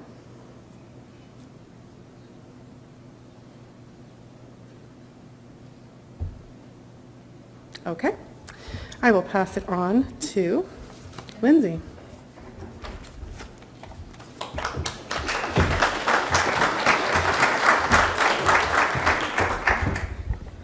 Thanks, Nicola. All right, so we're in the home stretch. It's the very last section of your planning guide, starting on page 37. So that's where we're talking about trip planning and sort of all those extra details that are more important to you as attendees and also important to just know as an organizer. And the first one is accommodations. So we work hard to provide you with an excellent accommodations options at the best options and price points and amenities as possible, with room blocks that are generally booked years in advance to make sure that we have enough room for the attendees. Booking at an official Congress hotel means staying near other attendees and allowing for more networking opportunities. So that's one of the benefits of choosing one of these hotels. We do encourage everyone to use these hotels as it assists with negotiating hotel rates for future years, the more people that stay within the block. This year we have secured rooms both on campus with UBC and also at various local hotels. So on campus, on page 38 of your guide, you'll see the options. There's a variety of rooms in 6 different residence buildings. The Federation is actually staying at some of those residences while we're here this week, and they're very excellent, so we know you'll be pleased with them. It ranges from traditional dorm rooms to shared apartments to individual suites. Anyone participating in the orientation tour this afternoon will likely get a chance to see some examples of these rooms. So that's an option if you're going on that tour. The Federation also reserves a number of hotel rooms within close proximity to the UBC, and a list of these hotels are listed on page 37 of your planning guide. Just a note that there are 3 more hotels that are coming online, so that list will be updated, and that will be posted on the website with all of the details for the hotels coming next week. Reservations at these properties are on a first-come, first-served basis from the opening date as soon as we get that information up online until the rate deadline in April. After that time, availability cannot be guaranteed, as each hotel sets aside a different number of rooms within their allotment, specifically for Congress. And after the rate deadline, they'll be giving those rooms back so that other attendees of other conferences or other people coming to the city can stay in those hotels. So please make sure that if you're looking to stay in those hotels, you get your reservation in by the deadline there to make sure that you get that special Congress rate. It's also important to remember that organizers of both from the Federation and from the UBC, we don't offer or connect with any attendees to say, we'd like you to book in certain hotel. There are scams out there that will find out attendee lists or exhibitor lists and try to connect with you and get you to book rooms through them, and then they'll get their credit card information and you won't actually have a room booked in these places. So please make the reservations directly using those links on the Congress website, and don't make any reservations if someone tries to reach out to you directly. The Federation and the UBC are committed to making sure that Congress attendees have the most comprehensive information available to get a smooth trip and experience in Vancouver. And that includes providing a bunch of information on the Congress website about various different trip planning information, such as special discounts with airlines or car rentals, other travel companies, identifying popular tourism activities and sites, publishing information on transit, local taxi companies, parking options, identifying child minding programs that will be available, listing the hours of operations for campus stores and food outlets, and all of these services that will be available to Congress attendees during Congress. We make sure that you have all that information available, and it's up online in time for registration starting in January. So you'll see that information coming online in bits and spurts through the next couple of months. We also work together to create a specific Congress map that is a map of the campus with all the special information that you'll need to know for Congress that's available to you, so you know where to find these services that will be available to you. So after sharing all that information with you, I know it was a lot to cover, so thank you for joining with us on this journey. The last topic to talk about is how to contact us if you have questions, or if there's something that we talked about today you want more information, or you just need help during the planning cycle. If you have questions at any time, reach out to us. The first point of contact would be the organizers@ideas-eday.ca email address. There's a whole team of people behind that email. It's not just one person. So we're all available to support you at any time and make sure that we can answer any of the questions you have. In addition, the university team also has some dedicated email addresses that you can contact for specific questions, such as catering, logistics, AV, those sorts of things. You'll find all of those contact details on page 39 of your planning guide. Just be sure that when you're emailing anyone to include your association acronym and number in the subject line of your email message. That makes it much easier and faster and more efficient for us to get responses to you. So if you have a question about room allocations and you're with CSSE, just put in that subject line CSSE 15 and then whatever topic you're looking to get an answer about, and that way we can preface and make sure that if there's a conversation ongoing, we know exactly that, that email thread and can make sure that we pick up that conversation. And generally just remember that we're all there to help you at any time. So if you have questions or if you need anything, just reach out to us and we're there to help. So after all that information, is there any just general questions that anyone has? Just make your way to a mic and we'll help you out with those questions before we wrap up for the day. For the morning, yes. Thank you. Thanks again for all that. And my question this time regards transportation and parking. The Regina Congress was so wonderful, you know, with the free parking and the free transit, public transit. That was amazing, and I don't expect that the transit authority here would be that generous. I'm wondering whether UBC has any accommodations around parking. What's parking going to be like? Is it going to be still part of that revenue drive or of opportunities that we so often see here? What's that going to be like? Thanks. Carolina, do you want to take that?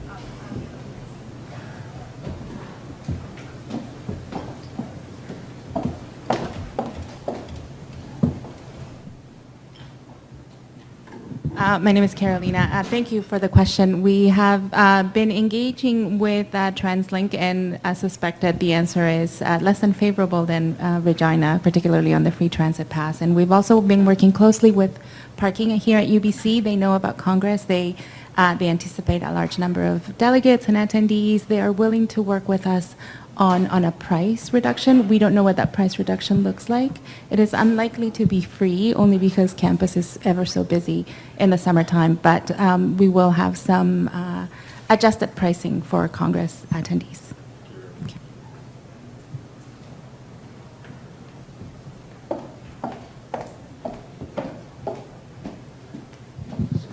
First of all, I really appreciate all the organization. I'm very surprised, appreciate all the work.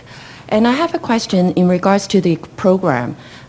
If my understanding is correct, will Congress put together a central guide for all the participants coming to campus? So what happens is we will put together what we call the Congress Essentials Guide. That doesn't encompass all of the programming that all of the associations are doing, because then it would be, somehow this big. That'd be really hard to have something to carry around that would encompass all of that. What is happening though is all of the open events that you include in through that open event listing form, all of those would be listed in the guide, and all of the information on each congress or conference, when it's happening, its dates, the greeting tables if you have one, any information about where they can find you on campus during Congress would be included in that guide. And some of the essential information about what they're doing or what's available on campus during Congress would also be available in there, but not the entirety of all the events that are happening during Congress. Is that? So that leads to my next question is like in case any changes, because I'm sure there will be a lot of last minute changes, how could we inform our members or participants? So changes in your program? Yeah. So your program, that's the program upload form in the organizers portal. You can continue to upload programs at any time.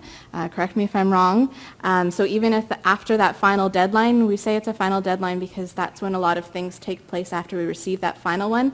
But if you have updates to your final program after May 3rd, continue to submit through that form, and that will automatically be uploaded to your association page on the Congress website.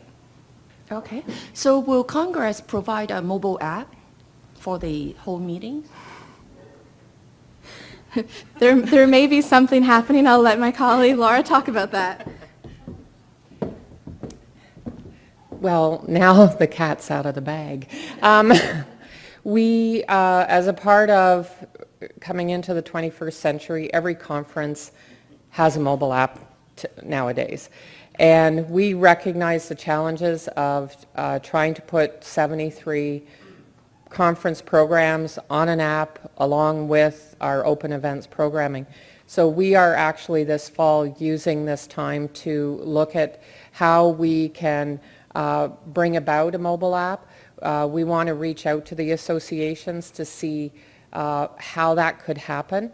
And so to say, yes, we're not ready to make that launch or that announcement at this moment, but it is something that we at the Federation as a team and in consultation with the feedback that we've received through the Congress Working Group, it is something we want to do.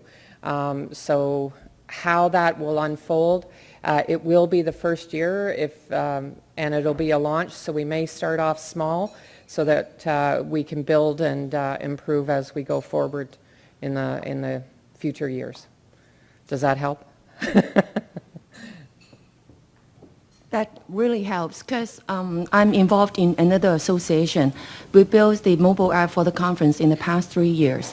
So definitely it's a great experience. And nowadays everyone has the phone, so definitely it's a great help. That's right. And Congress 2019 for us and in collaboration with UBC is we really want to continue to improve on our green meetings and our sustainability.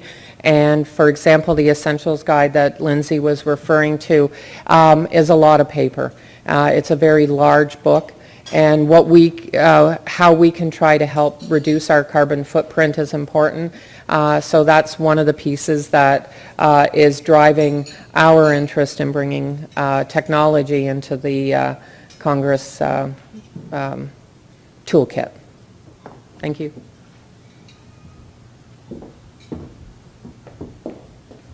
Any other questions? Hi, thank you. You had a reference to childminding services. Can you characterize what you think that's going to look like? Because I'd love to have that in our CFP for our association to signal that something will be available. It is a little bit in its infancy. We know that there will be, no pun intended, yes. We know that there will be services available for all age groups. The exact makeup of those services and the price points is still being determined, but that will be coming online. I think we're aiming to have it ready for November. Would that information help by Absolutely. that time? Thanks. Yeah? Okay.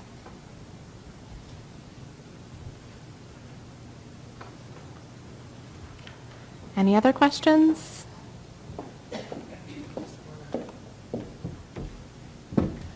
I just want to pick up on your question, and it's something that Laura Moss said.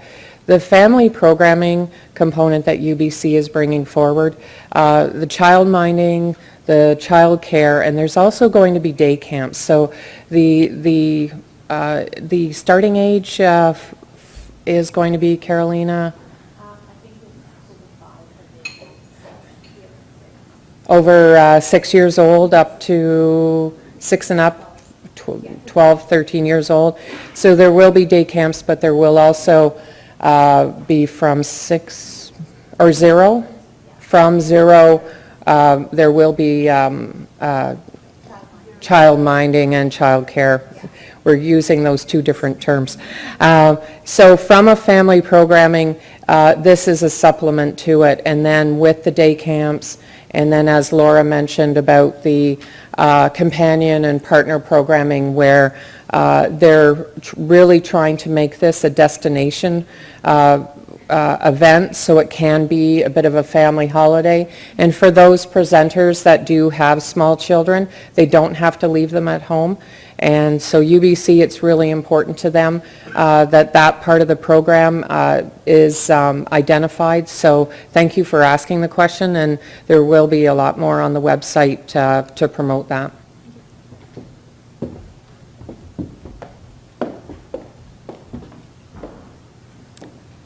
Any other questions? I know you're probably all antsy to get to lunch. Okay. Seeing none, so I just want to thank everyone for joining us today. It was really great. It's helpful to have you all here and to learn about what we're planning and how we're looking to do things for Congress 2019, and to get you on board so that we're all in this together as a team planning an excellent Congress in Vancouver. Also, thank you to the host university for they took care of all the arrangements today. Carolina did a lot of work to make this happen. So if we can maybe give Carolina some applause.